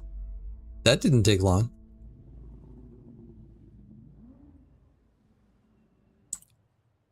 You had one that took up residence inside the freezer chest's inner bits. Oh, that's no good. Yeah, I hope you enjoy shearing your llama, because you're going to be doing it a lot.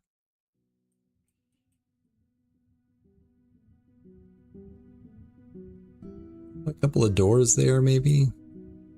Maybe. Oh, I needed to specify granite. Are we out of granite, by the way?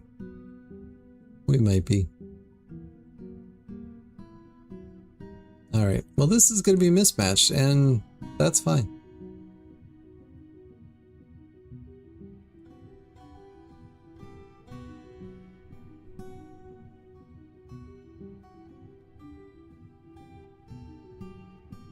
I'll expand this area as needed, but for now this will do. In pasture.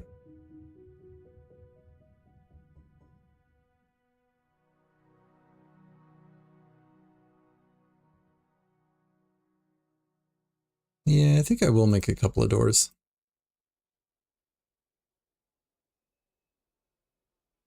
I think I shall. Hey, buddy. Isn't that a happy war dog? Hopeless after being confined, satisfied after receiving food, but free after being released from confinement. Unfortunately, we did not get a breeding pair, but I have hope for the future.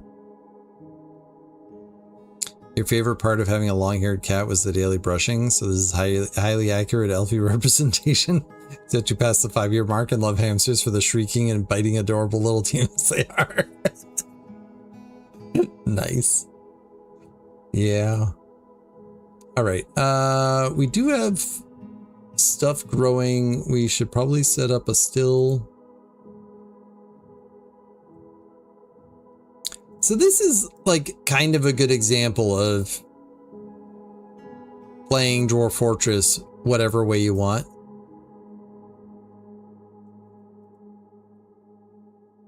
I don't set up everything all at once. I take my time. I set up things when I feel like I need them. Sometimes often too late, but that's okay.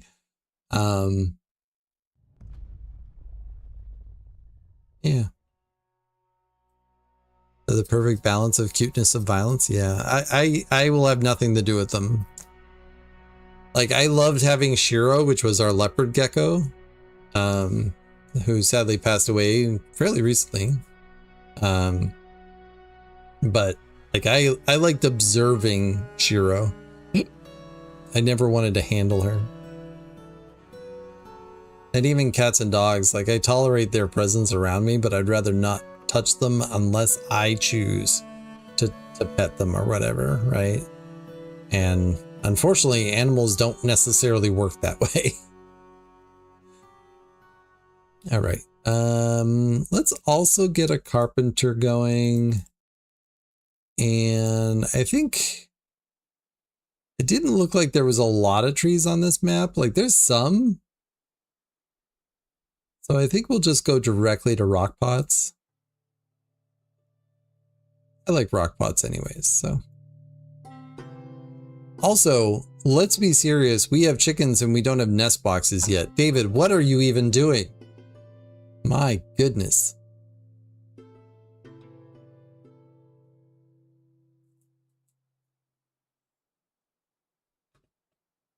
It's like I don't even know how to take care of chickens. A very smart cat would likely learn to ask before touching, but they'd likely be loud and busy if they're that smart. Yeah. All right, make some rock nest boxes.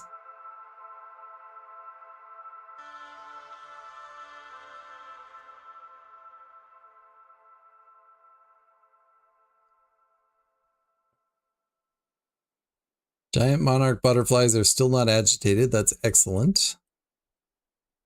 Warthog is still trained. Do I want to put a couple of traps there? I don't know. It's fine. We made those doors.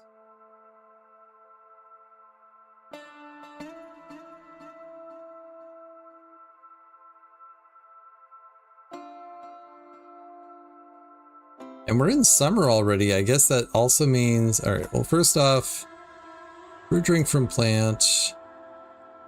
I probably should have queued up some rock pots.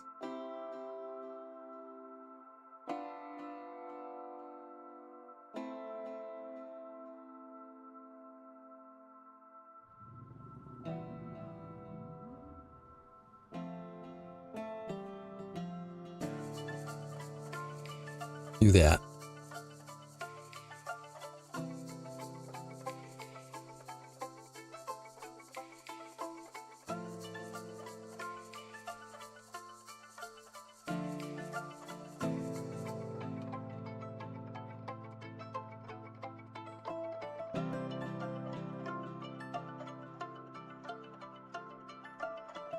I guess it's a question of if you train the animals long enough and you just have the one.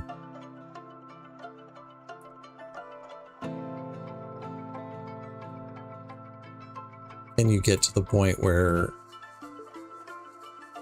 you've given enough knowledge to your civ to embark with them. I don't know. I just assumed that I needed to have multiple generations, but I guess that might not be true.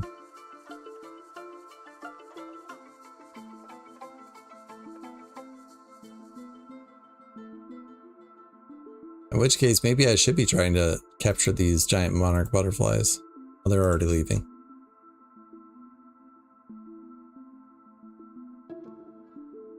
They're really tough to watch. My goodness, stop moving.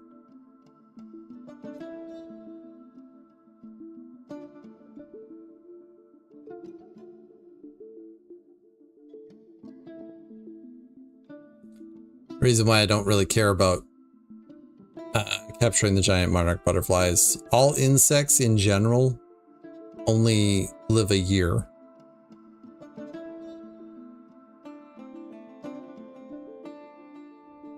They're majestic though.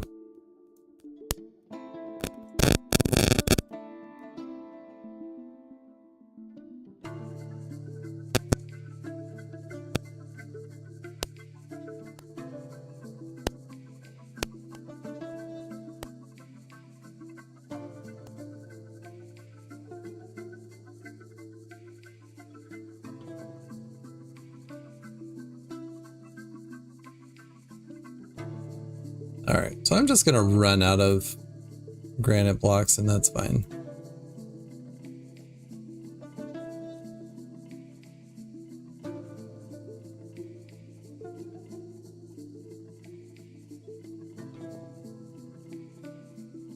Oh, did I get static? So, my microphone has been giving me static for a while now, and I don't know why. I have tried disconnecting, reconnecting. I have changed all kinds of settings. Nothing seems to work on it, unfortunately. Now, have I gone over and replaced the mic cable? No. That is something I probably should do, but money.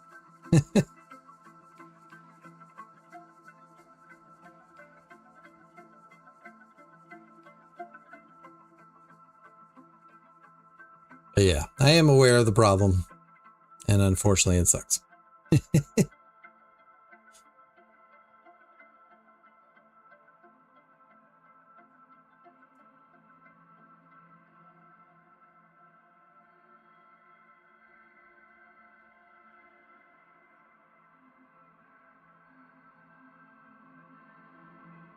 Grouchy caught in the rain. You didn't have to be in the rain, buddy. You could just be under your fancy roof.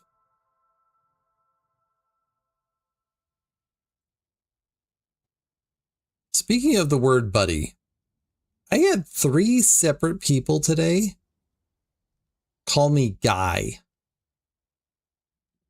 Hey Guy, how you doing? I don't think I've ever been called Guy before, and it felt wholly wrong.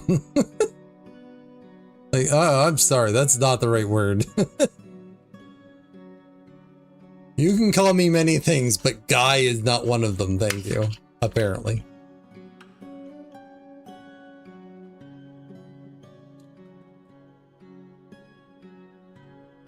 Such a weird thing. You got it, pal. Nice. Hey, RG, how you doing? Welcome, welcome.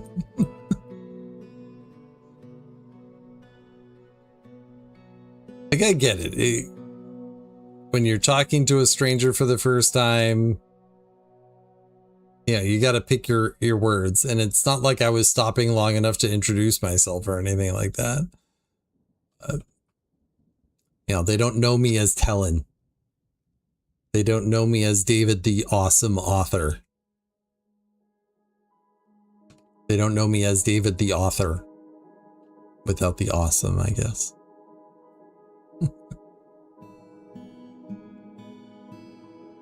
All right. So we have this fancy entrance. It's lackluster, but we'll fix it eventually. I still don't know why no one's disassembling that. That seems weird. It was defo awesome. Thanks, Elfie. You're a peach. Migrants have arrived. Why would they not be doing that? Move stairs, ramp, inappropriate dig square. Oh, that's over there.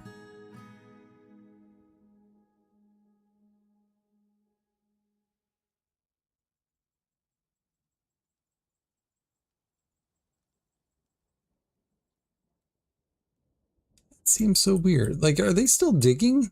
Oh, they're still digging. All right. Oh. We have Lorabam, the Woodcrafter. I really wish you had an option to, like, have newcomers be completely unskilled. Like, if they're coming from an existing fort of mine,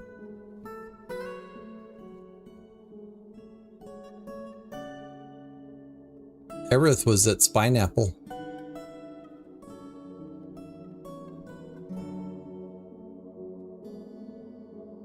So was Lorabam. Like, these guys coming in with skills, that's fine.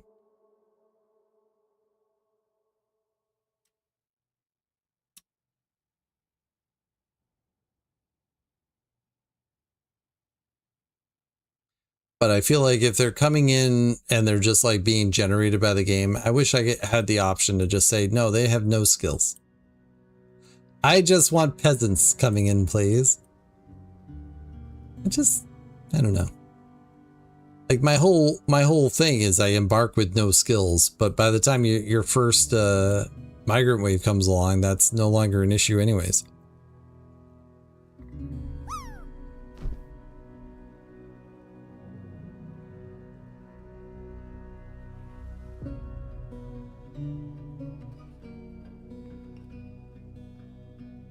All right, so we have some more animals to take care of. We're gonna probably remove some of them.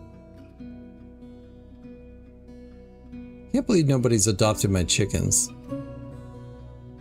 Don't get me wrong, I'm glad that you adopted the llama there, Elfie, but I would like someone to adopt a chicken. Please and thank you.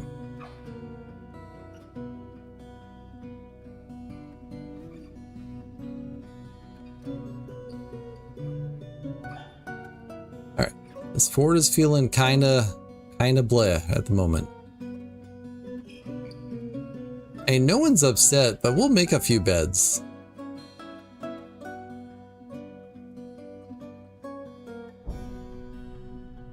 Like 6. 6 seems like an appropriate number. And now that I'm realizing there's sand down here, I kind of wish I had planted my farms down here. I still can. But let's face it, it'll take me half an eternity to remember to do that. Alright, we have nest boxes. As per usual, we have nest boxes put down before beds. This is the way, as it were. That's not where that goes. Listen to what I mean, not what I did.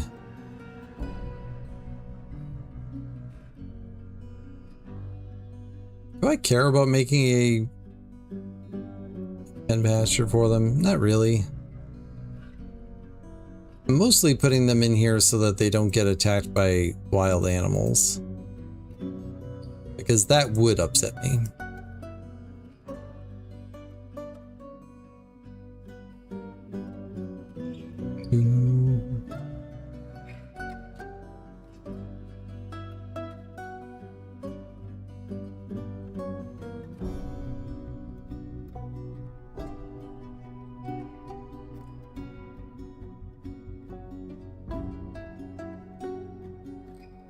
That's a dormitory. That there is dormitory. Main cod is annoyed after sleeping on a rough cave floor, but was interested after being near a fine trap. That's why you put traps all around your entrance, so that people can appreciate how fine they are.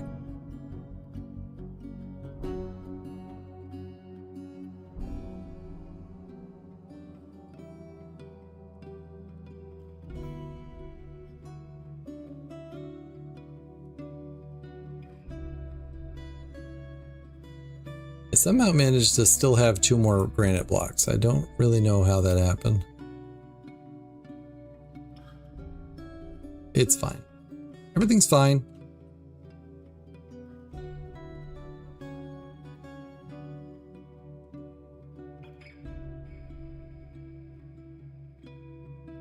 Alright, let's disassemble that.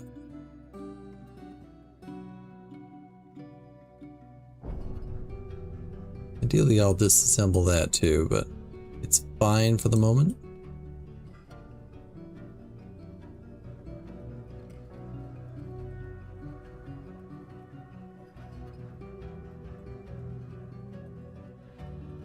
How's our animal trainer doing?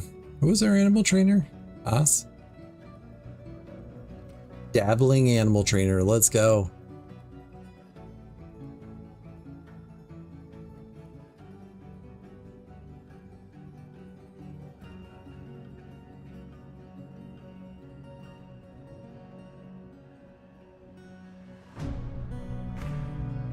Alright, got a few more bids.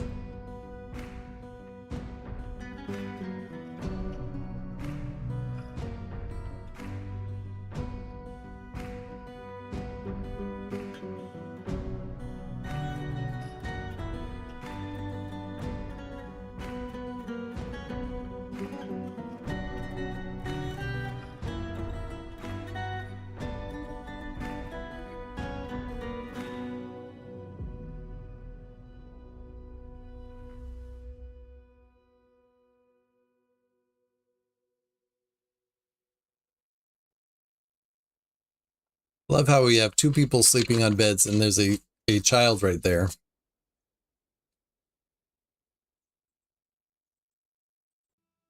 Who is bouncing on the bed. Alright. I need to do something real quick for Green Bean. Shouldn't be long. Be right back.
Sorry about that.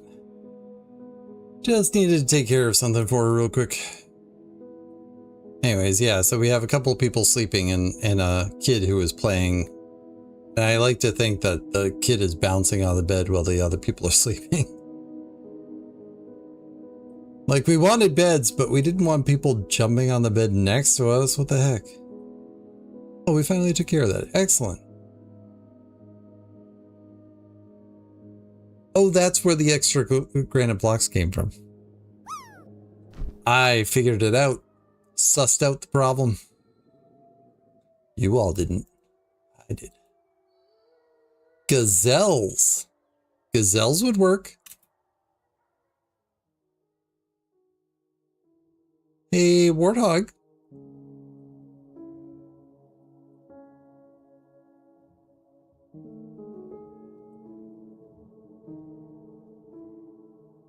Did the gazelles get too close? You're like, oh, they're scary gazelles. All right, let's put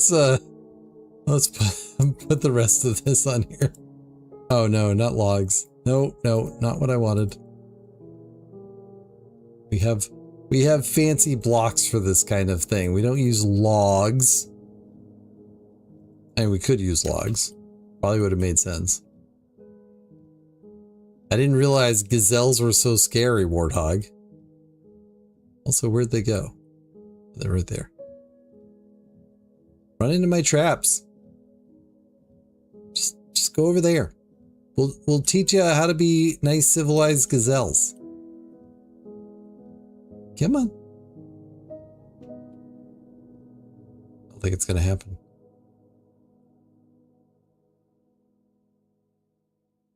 I'm not above papering the entire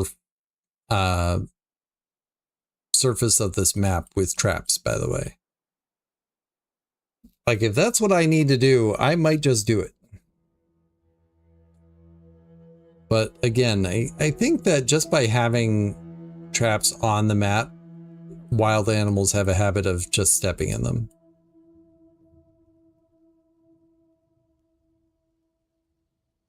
I should probably move these guys inside. Now that we have a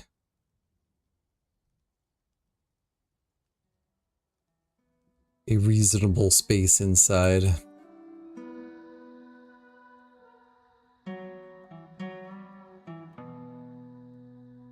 But this is my warthog zone, and it could be a gazelle zone if they would just step in my traps. But right now it's a warthog zone.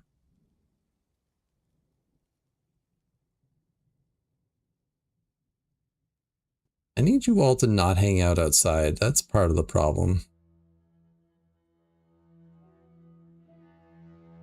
Because they are not going to step in these traps if you're just hanging around like, hey, look at this trap. You want to step in it?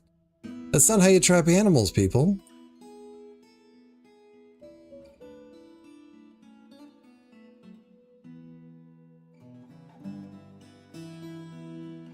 New meeting area just dropped.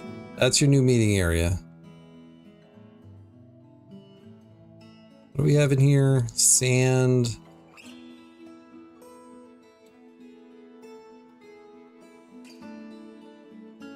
Cloth. We have our anvil. Some bags.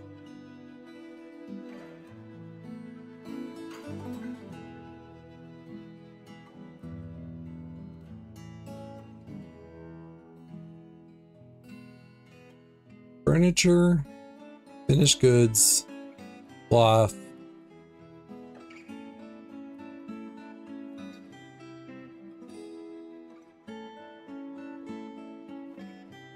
That's it. Anything else?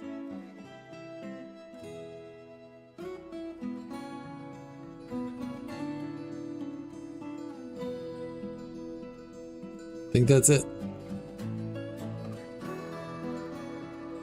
Clearance sale, get everything out of the wagon.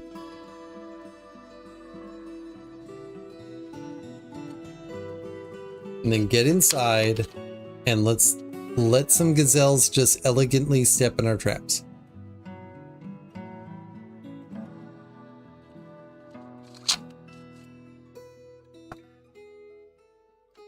Look at them. They're going right toward them. Except that guy stepped out. You know what? We're not making rock blocks anymore.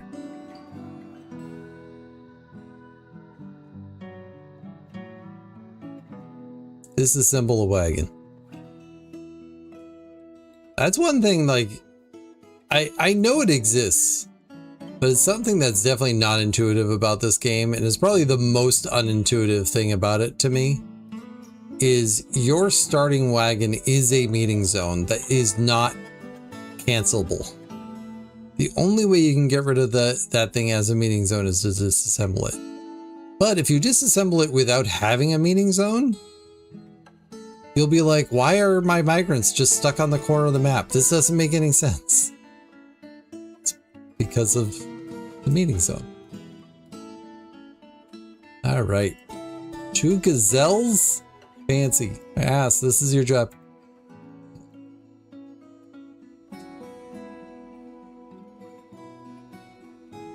That one's a female. That one's a female.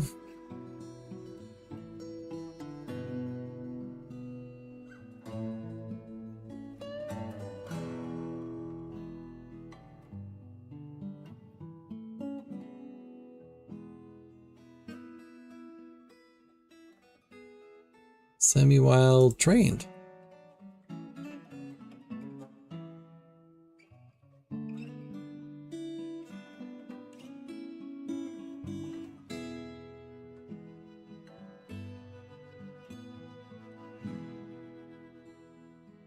Step in the... Why would you go down? Why would you go down?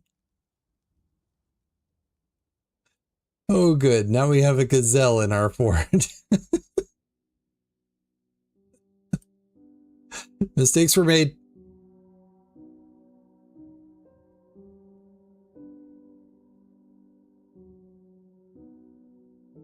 That one's also a female. I'm going to run out of cages. I brought 15 cages. You think that would be enough?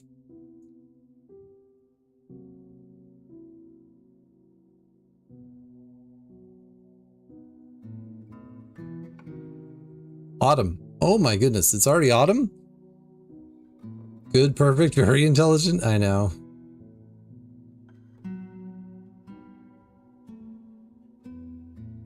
Like when Gorlaks come traveling through, they're like, they just want to beeline it out of the fort. If you just give them a way to get out of the fort, they'll do that. They'll do that. But no. Random dog goes over and says, ooh, munchies.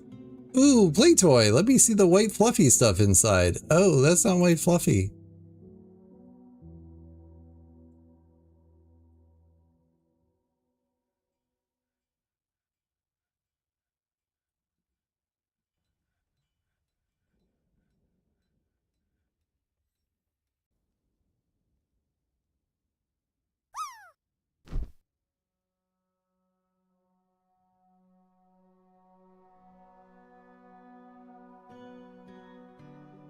So I'm kind of surprised. My FPS is set to 50, but the graphical side is down at 34. Is that how that works?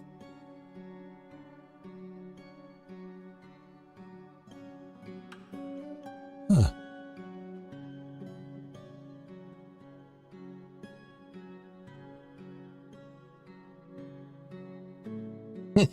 Make it snow.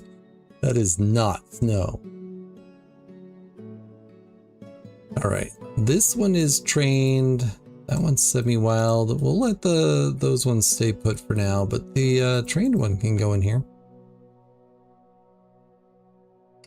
Like, not that it can't become wild again, because it can, but also, I'm just gonna set up a little garbage dump right here. Why would you put a garbage dump in your farm area? Well, I'm throwing away these plump helmet spawn.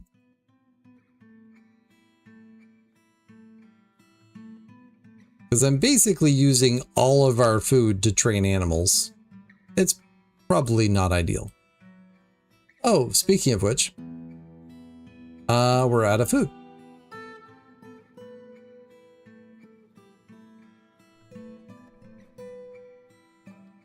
Finger limes and macadamia nuts.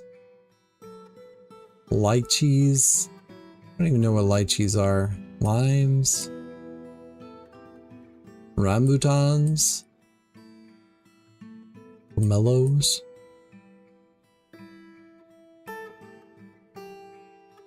I probably shouldn't do something next to all those traps, actually.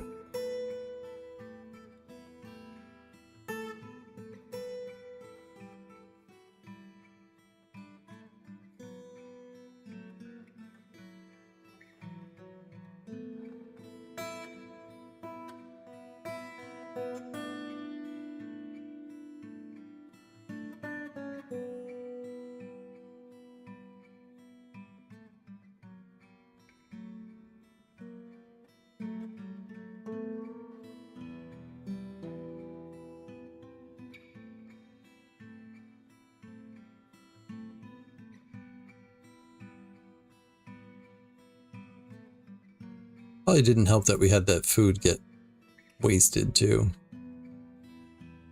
Dude, just get out of here. You're causing a ruckus. This is why you don't invite animals into your fort. Like the chickens are fine. This gazelle, problematic.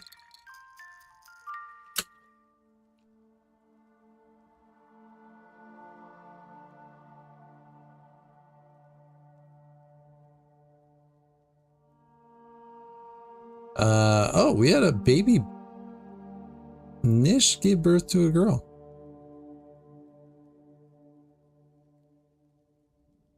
Nice. Very nice. Always happy to have more kids in the fort.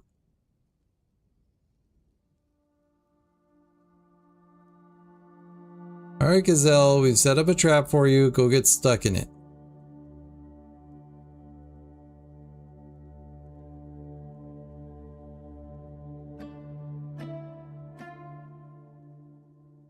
No, that's the wrong way.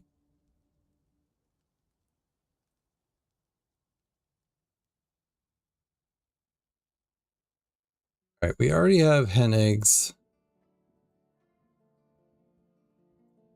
Oh, actually, I'm going to say prepare easy meals, but then I'm actually going to go into our kitchen and say do not cook our drink.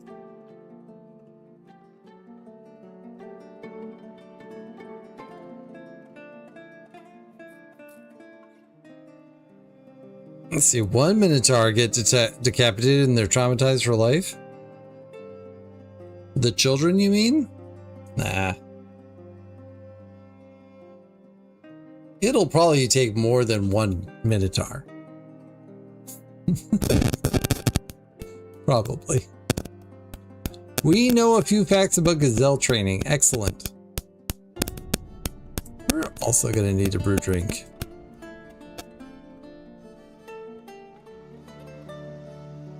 You may have made them haul the corpse. So whose fault is it then? Is it the kid's fault or yours that you went over and told them to haul bodies?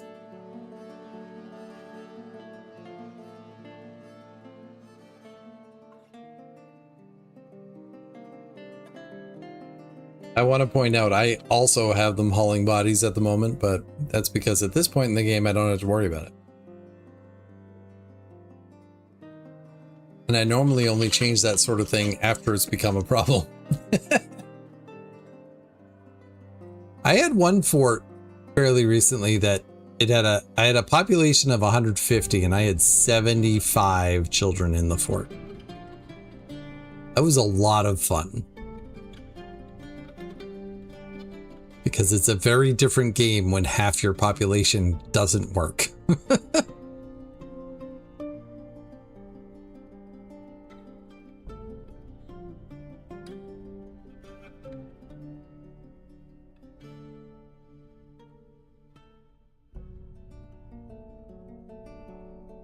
All right. Well, maybe gazelles are our animal of choice for this adventure.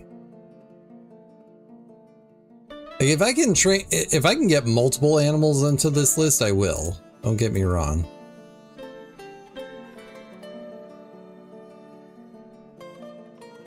Why has nobody done that yet?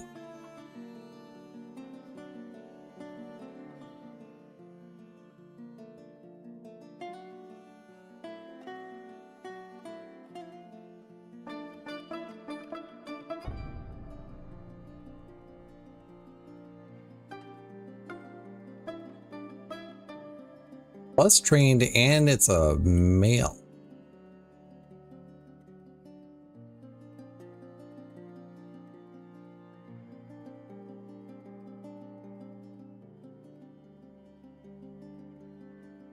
Warthog, you may have been the first animal that we trained here, but you might be the first one to get slaughtered too. I don't know.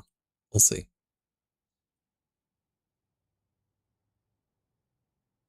Also, I think maybe we say goodbye to the donkey.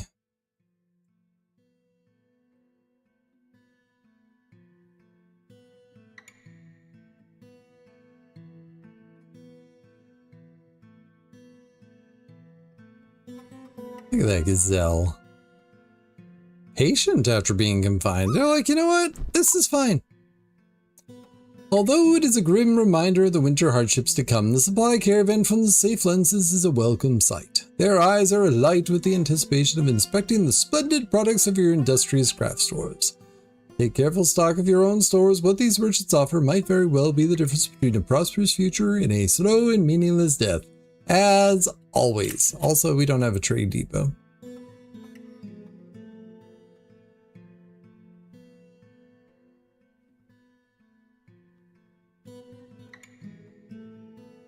We'll just ignore the fact that I haven't actually made anything either, but we should probably at least have a trade depot.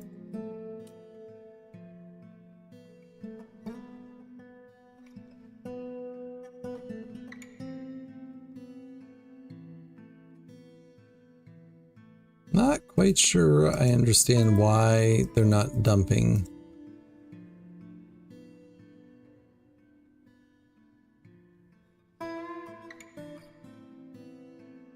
We could sell them our sandbags. We can sell them some blocks.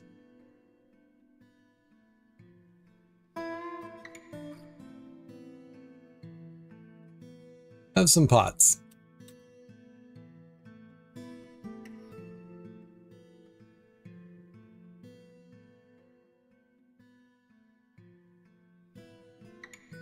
Another gazelle.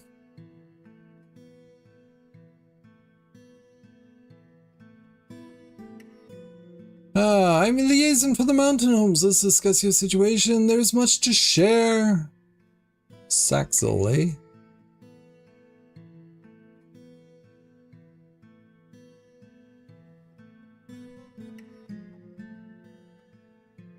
Kind of like the tech that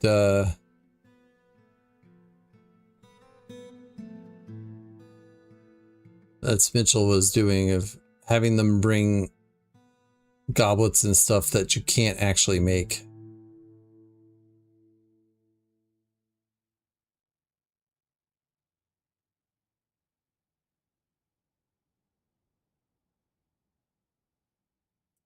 Yes, give us Velociraptor bone goblets and Carnotaurus horn goblets.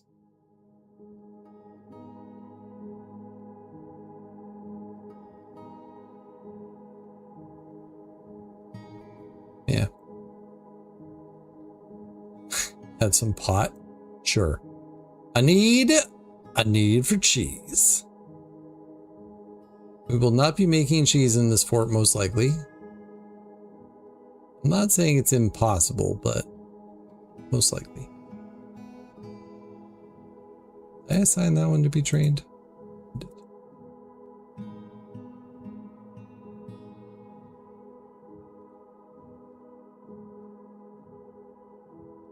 All right, so we know a few facts about gazelle training.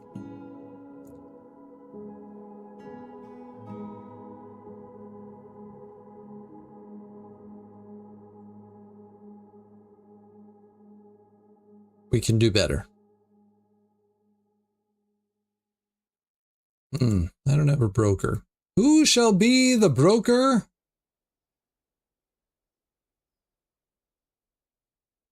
More Bam.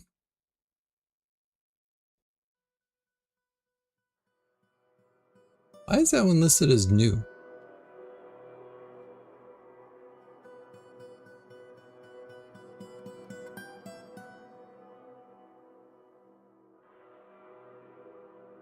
All right, trade. We have 6 pots for you. What will you give us for our 6 pots?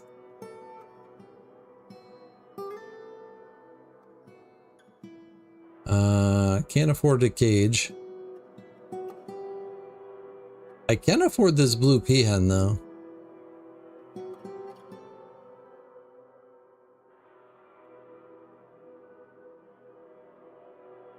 I don't have any buckets. That was a problem in the last fort. Ever had that problem? Where you're like, oh, someone's gonna die because you don't have a bucket.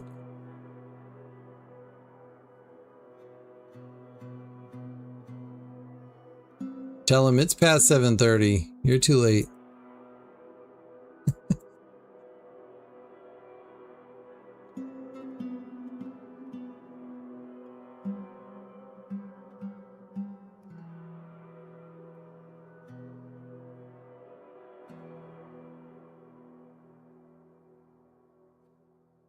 Definitely can't afford that. Slow sailing. Quintessential dwarf fort moment. What to pick for trading? Or the bucket issue. The bucket issue, yeah. I'm gonna trade for this copper toy boat. I would take this cage, but I think having a toy for our children is good. Thank you for your toy.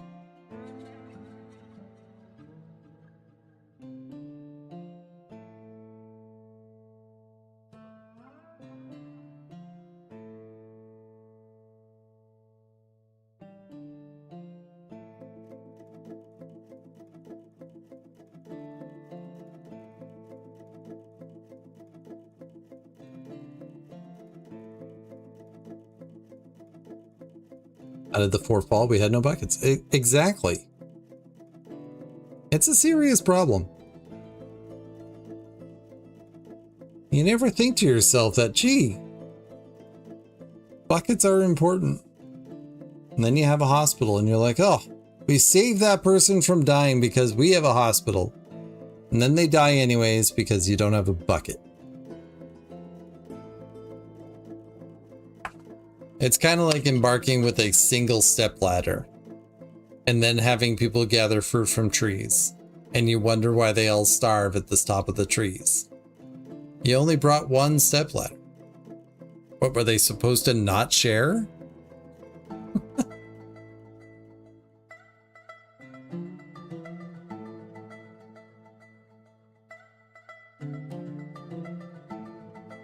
All right, toy's already gone. Somebody's playing with it. And that's the important part. Oh, I marked that donkey for slaughter, but I don't actually have a butcher or a tanner. I could probably dig some more. Want to dig some more? All right. I feel like opening this up. Yes. Open it up.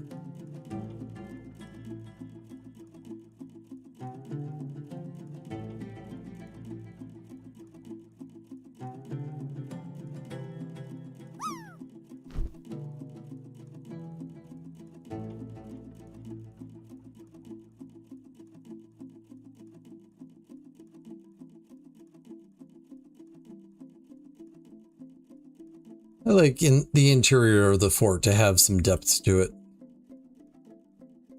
Not like going deep into the world. That's not important to me, but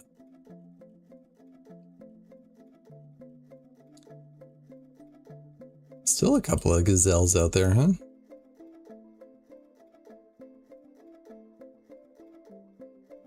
So I'm very curious of why they're not taking the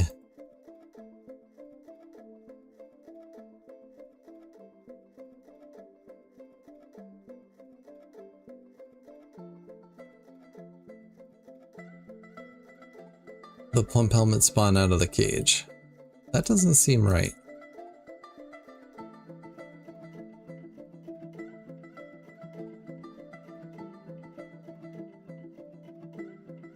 I don't need to construct the cage first, right?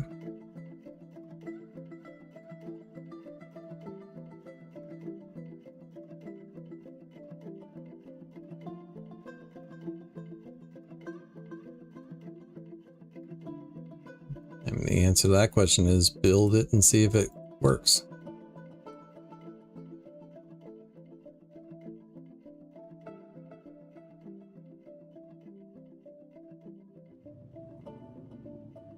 I feel like I've done it without building the cage before, though. It's possible that everybody's busy enough, but like, I was noticing before that a lot of people had no jobs, so.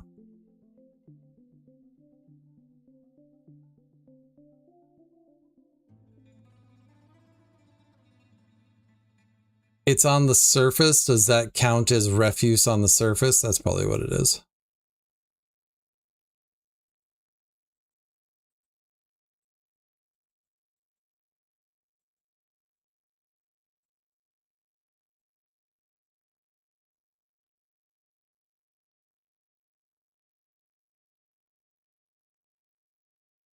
Yep, that's what it was. Because I had it on the surface. All right. Butcher and Tanner. Well, we'll put them down here at some point.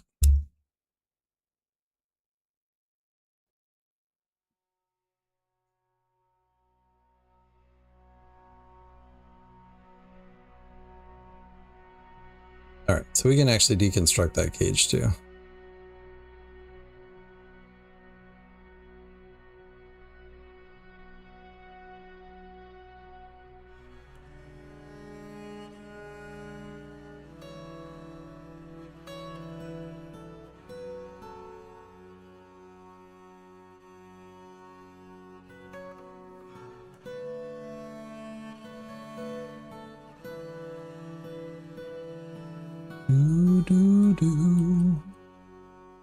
I mean, stuff like that, you just have to like be patient with it and think about what could be the issue. And I'm just as bad as anyone being like, oh, that must be a bug. But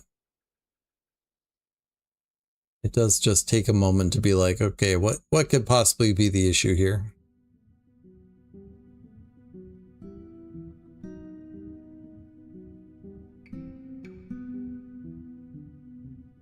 Yeah, this entrance is a little lackluster, but that's okay.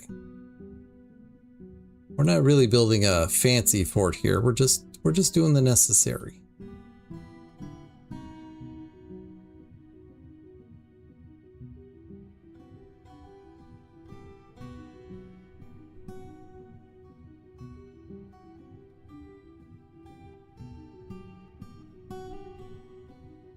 It didn't feel like finishing some job over here, buddy?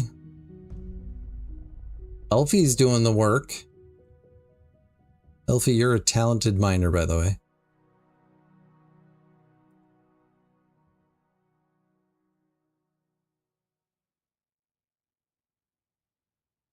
Hey, guess what? We need more cages.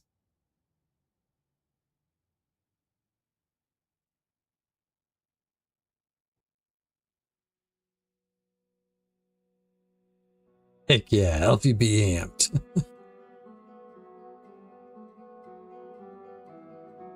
Oh, Ekfie be amped? I'm like, what was the matter with it? Oh. K and L, it's the same letter. Oh, shoot. Good job, David. Good job.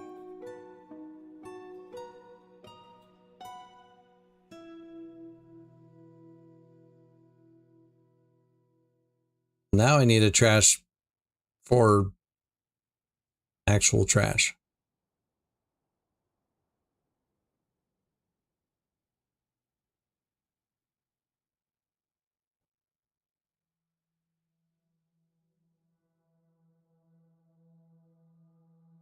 I'm not saying that this is what you should do.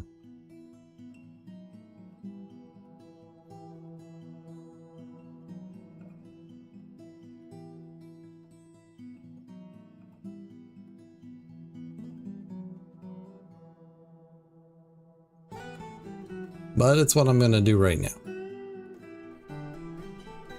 Is that rock crystal? Oh no, it's rough white opals. Never mind. I was getting my hopes up for rock crystal.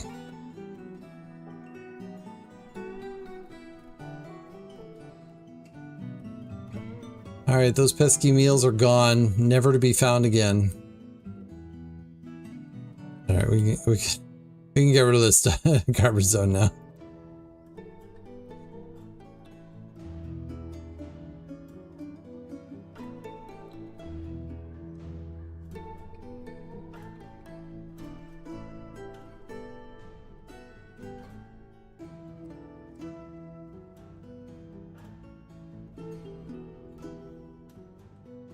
Well, that one's not trained yet.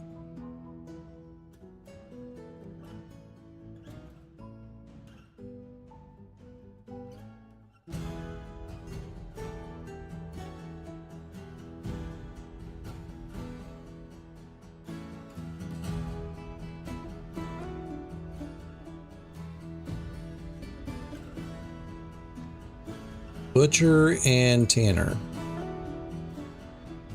Perfect. I guess we could put some flooring down for this. It'll make me feel better. Also, I was talking about removing the stoneworker up here.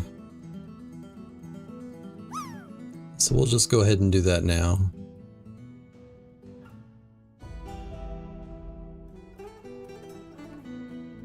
The rock's down here anyways, you know?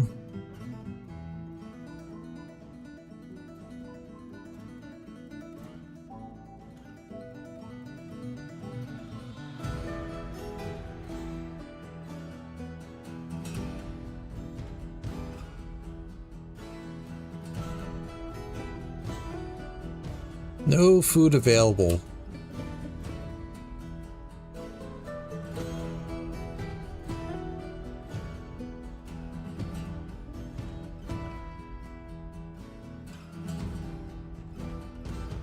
You're telling me you can't eat any of these foods?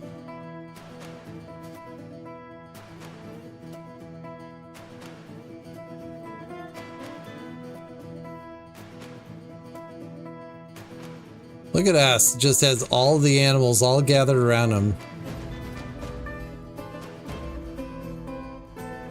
Dabbling animal trainer. You do it, buddy.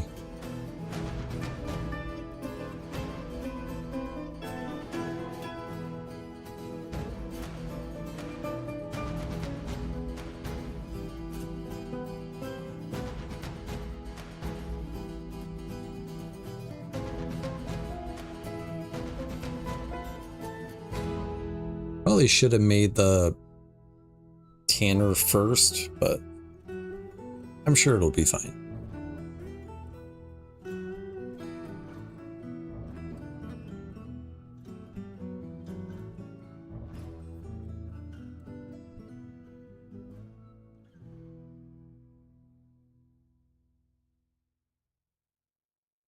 I saw that you made meals out of my drink.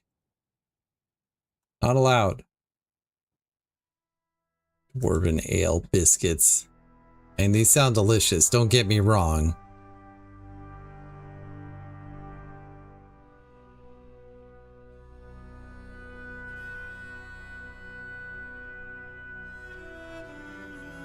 I guess this stockpile should have meat in it.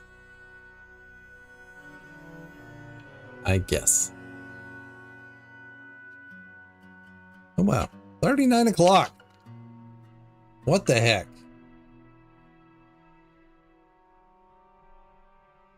And here's the thing, like, when I was streaming more often and for longer periods of time, I had no problem having my frame rate down at 50. Maybe I should set it higher.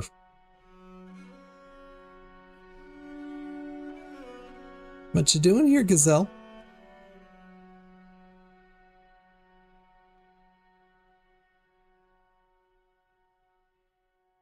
You're trained, but apparently not well.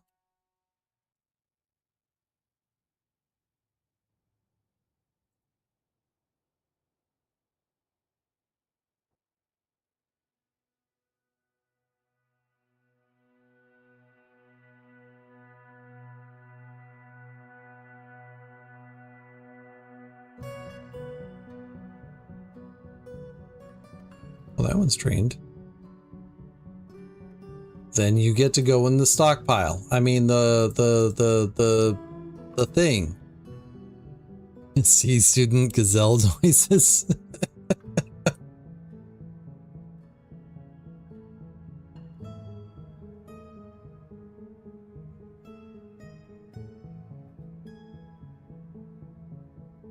Anyways, I might need to increase the rate of frames.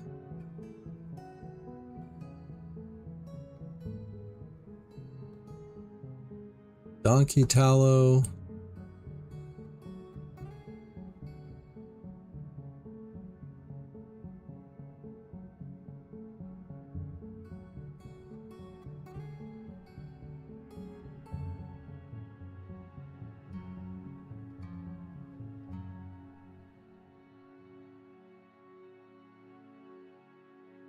Ooh, what'd we get?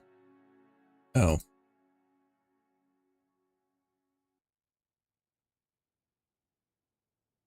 I was hoping for a positive thing. That's not positive. And I guess it's another opportunity to train it, and therefore that's good.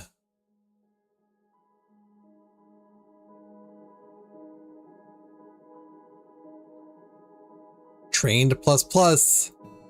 A+1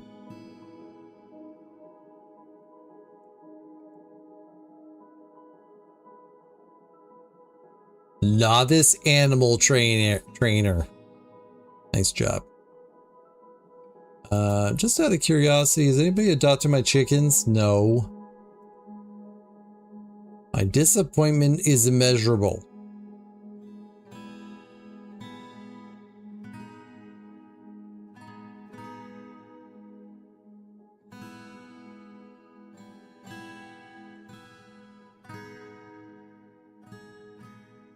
In light of the fact that we're using a lot of seed for, or a lot of plants for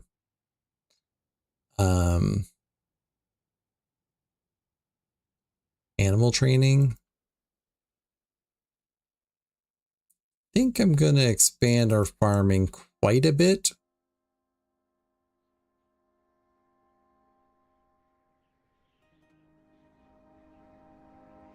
Like, it might just be all plump helmets, but yeah.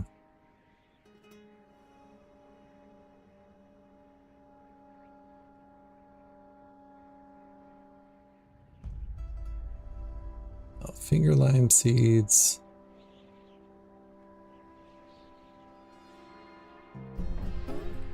I guess that's fine.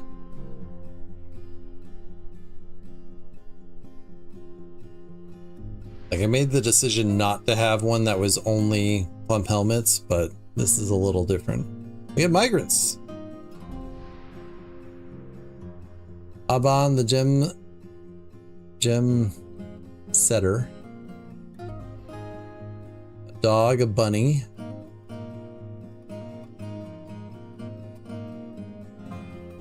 We have Solon, the blacksmith. Former expedition leader of the other fort. Oh, right. I do have to be careful about Weird Moose, by the way. No reason. Also, the mayor of our last fort was a vampire. Do I remember their name? No. Why would you remember such an important detail? It's not important.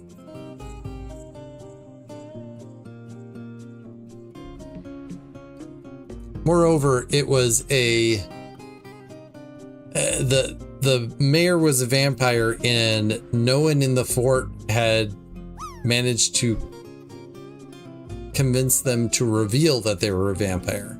So they didn't show up as a vampire except when they were murdering people. You know, as is wont to happen with a vampire. Sorry, not murdering people. Having their lunch.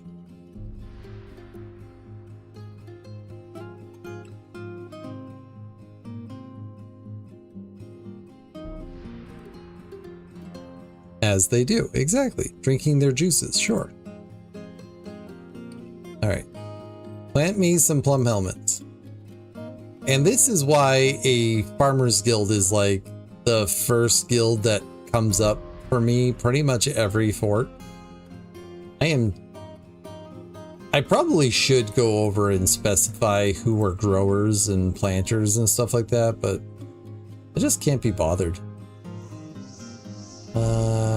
Bunny. Also, we have more training to do.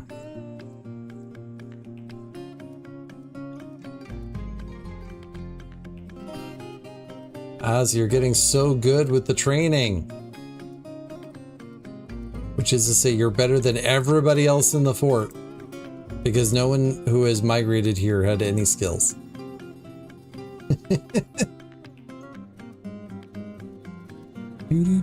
Do.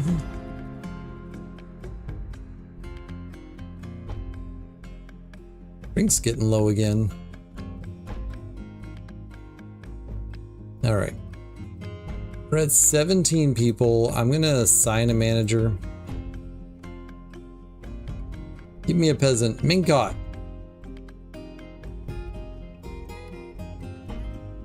And we're just going to say brew drink. Make 20 anytime we're less than 50. Thank you and go. All right. So it is 9 o'clock. I don't necessarily have a hard stop tonight, but I do have work tomorrow. So yeah. I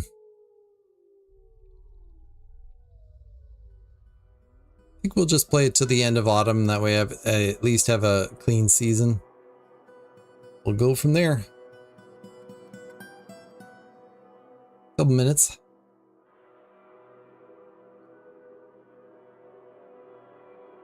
What's very valid? Having work? Yeah, well.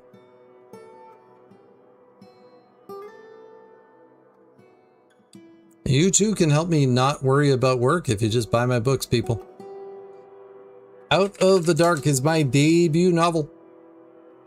It is a portal horror about two siblings who are trying to find one another. Well, technically one is trying to find the other one is not able to. But that's a different issue. I also have two collections. One is Anthropods and the other is Breakfast and Other Journeys We Take. Check them out at your leisure. Or just buy them.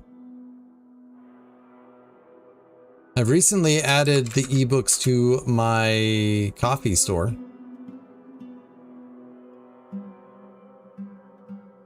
Also, signed copies of the books are available there. To the US only, unfortunately, but you know, shipping internationally is expensive. Shipping even within the US is expensive for what it's worth.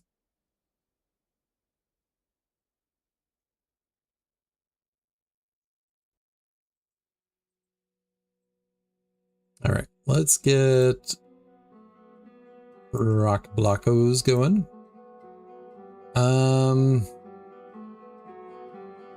All right, let's also add rock tables, rock thrones. I want 10 of them. I want them made out of rock salt. And we're gonna need to dig some more rock salt. So let's go down to the rock salt places and we'll just dig more.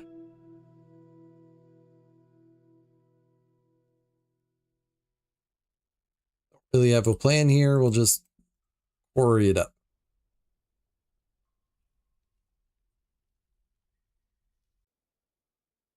This does have the added benefit that if I keep channeling down, I might accidentally breach into this area and people will get hurt. But, you know, it'll be an accident and it'll be funny for a moment until somebody dies and then I'll be like, oh, I made a mistake. Because I make mistakes.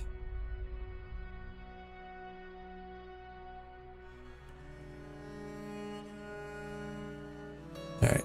Fantabulous, everybody. We're doing good here. We've got so many gazelle. Did you even know we were going to get so many to gazelle?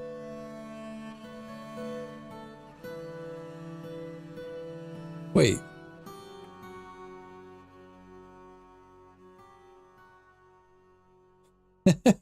We have a warthog piglet because the warthog that we captured was apparently already pregnant. Look at him. Look at her, rather. Still don't have a breeding pair because they're both female, but you know, maybe one day.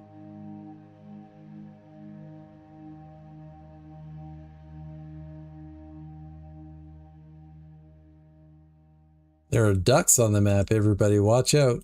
Wild duck. They go quack. Trained and trained. Look at that.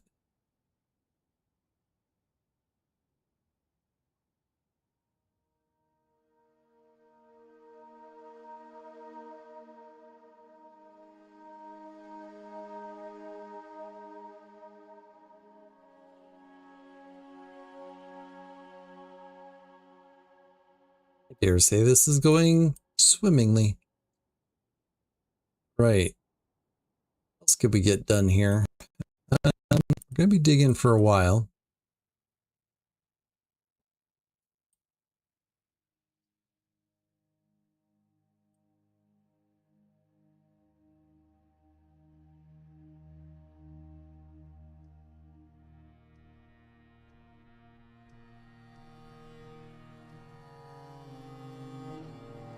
Like defensively, we could dig out something like this.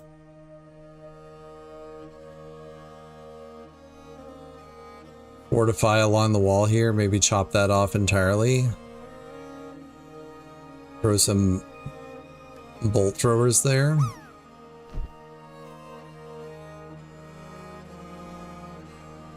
Not be opposed to that. Of course, this is completely indefensible up here, but you know, whatever.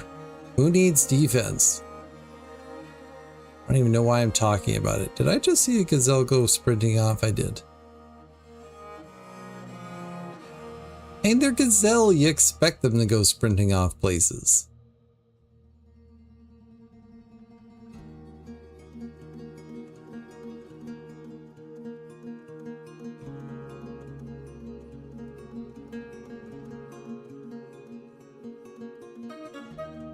One, two, three, four, five, six, seven, eight, 9. We captured 9 of them?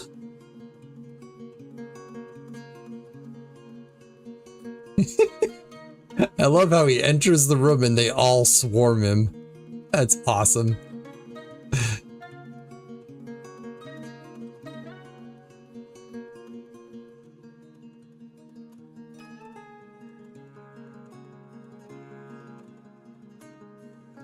And then they follow him as he leaves.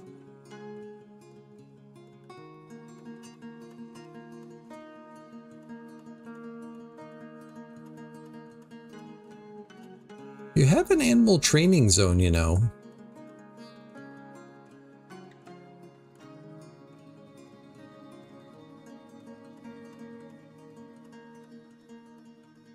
You know so many different things, dude. Dude.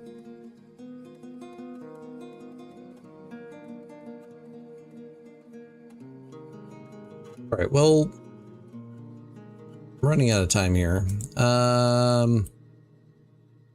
What did they want? Oh, they wanted cheese. Well, we're not making cheese, so bone scepters go. I think we get some horn earrings go, and then totem.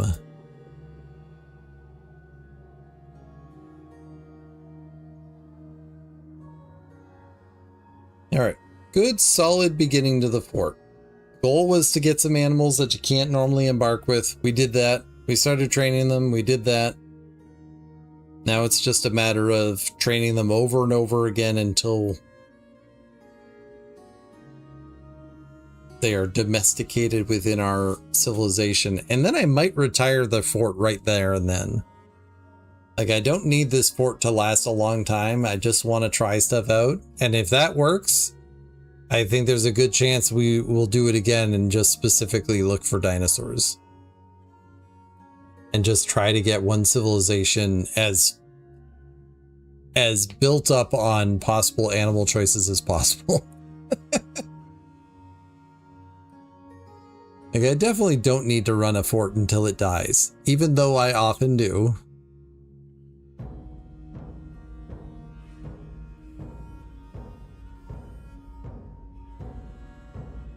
And into winter we go.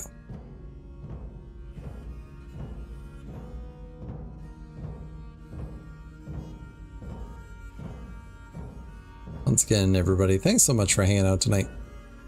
It is always a little scary when a streamer has to change their schedule. So I'm glad that people have been tuning in and all that. So thank you. We will be raiding out on Twitch, but first I got to say bye to YouTube. YouTube, don't forget to hit those links. Maybe like, subscribe, all that jazz. Check out the Succession Fort if you get a chance. Watch some videos, leave comments, whatever. All right. YouTube, be good to yourselves and be good to others. I'll catch you next time. Bye.